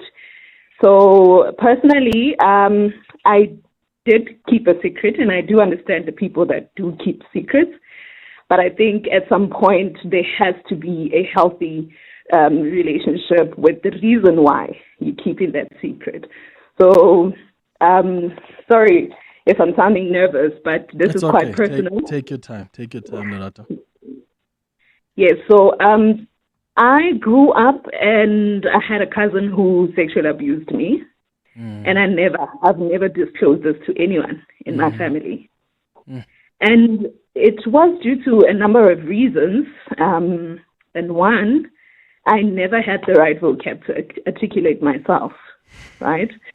And secondly, I didn't have proof, right, to substantiate what I was going to tell to everybody around me. And I tried to protect myself as much as possible without creating the situation to make it any toxic or make it any messy. So I tried to still keep sane in the whole situation. But also, I also was afraid of my mom. So what my cousin did was he was so clever. He tried to manipulate everybody around me to say that, should anything happen or should I tell anybody that he's doing this to me, then they won't believe me. So saying things such as I'm busy with boys and all of those things. So my mom was very, very, very strict, and coupled with the fact that she's Christian, it wasn't going to be an easy thing. So I definitely do understand that some people keep secrets for a number of reasons. And as time went on, he started apologizing. He kept coming because I'm not accusing him of anything, and I'm treating him as normal. So I'm not any funny towards him. But as I grew, I learned what exactly had happened. So I could put the vocab to the story. And Clement, it messed me up to a point where I needed to do self-therapy. Of course, I didn't have resources to go to therapy, proper therapy. But luckily, I had studied psychology, so I knew about self-therapy. So in as much as, this is the case, I needed to heal for myself, but also not disclose this to anybody else without having any proof. Then as he apologized, he got to a point where he said it on WhatsApp. So I have the proof. And I feel that it's not necessarily, I'm not at a point where I want to disclose it for the sake of, for the sake of exposing him. I will definitely present it should the opportunity arise and if I see and deem it fit. For now, it's not a secret. I'm keeping it private. Private, yes. Yes. And Yes, absolutely, Lorato. May I jump in, Clement? Yeah, yes, please, Jeannie. We've got about 15 seconds, please, if you can. Yeah, I'm just mindful of the time, Lorato. I just want to acknowledge your immense courage and say that this is not a secret. This is abandonment trauma, gaslighting, and emotional neglect. The problem here is that there was no one to tell. You couldn't safely tell, and that is why you were then an eligible victim of childhood sexual abuse, was because you were actually very isolated and emotionally neglected, and that is not your shame, and that is not a secret you are keeping. You have been absolutely so courageous in finding ways of keeping yourself safe, and that you don't owe anybody an explanation of this trauma that you've so courageously and with such tenacity and grace carried on your own and turned your story into something meaningful in the work that you've done for yourself. I've got huge respect for that. Oh, same here, Lorato. Thank you so much for being vulnerable with us, and my heart goes out to you. Lorato in Midrand. Okay, truck 7 at zero warning lights. Truck 8, it's just been serviced. I guess we're running like a well-oiled machine. Where would I be without MyWay's comprehensive cover for my vans and trucks? Plus, cover for my customers' orders with goods and transit insurance. I guess we'll never know. Visit myway.co.za or dial 0860 64 64 64 and get a quote today. MyWay is a licensed non-life insurer and FSP. T's, C's and standard rates apply. MyWay. Live your way. Those trusty old shoes. There for your first move out of home. That marathon training that lasted a day. The quick runs to the store. The long nights out. Yeah, they've done the most for you. But with the Street Store, they can do even more for someone else. Visit thestreetstore.org to find out more about donating your pre-loved shoes and clothes to the world's first rent-free pop-up clothing store for the homeless. Donate before December 6, 2025. PG Glass Repair, PG Glass Replace. Hi, I'm Komodo, PG Glass Technician. At PG Glass, we keep your windscreen chip-free and crystal clear. Choose PG Glass, quality you can trust. Visit pg.co.za. Coming up next, the Midday Report with Mandy Wynn. How are you doing? Good, thanks, Clem. What's popping? So, former Ekurhuleni city manager has been making all kinds of claims at the Madlanga inquiry. She's also been putting on her lipstick and checking her phone during her testimony. I saw that. Just her mannerisms. She's just, reminds me of Queen Anna from the State Capture Commission. Fit cooks. She's been making claims of sexual harassment and rape of female staff, which are all very serious. 4 people in court for the Russian mercenary recruitment scam. A judgment in the Highgate Hotel inquest. Today's World AIDS Day. We look at the progress in the fight against HIV, and then we'll wrap up the weekend sports down to the last race. Next week Sunday is gonna be fascinating. Who's your money on? Lando. I want him to win. I think Max is gonna win. Yeah. I mean, he would deserve it because he's been so brilliant. Yeah. But I just think McLaren have done so well. They deserve to take this one. Except for the last 2 races that they've absolutely bottled. Oh, yeah. All right. That's what's coming up on the Midday Report with Mandy Winner. Thank you for listening to the Monday edition of the Clement Manyathela Show. We're back again tomorrow between 9 and 12. Have a beautiful day, my friends. Bye-bye. This is EWN. Good afternoon, I'm Bali Dlamini. Former Ekurhuleni City Manager Imogen Mashazi has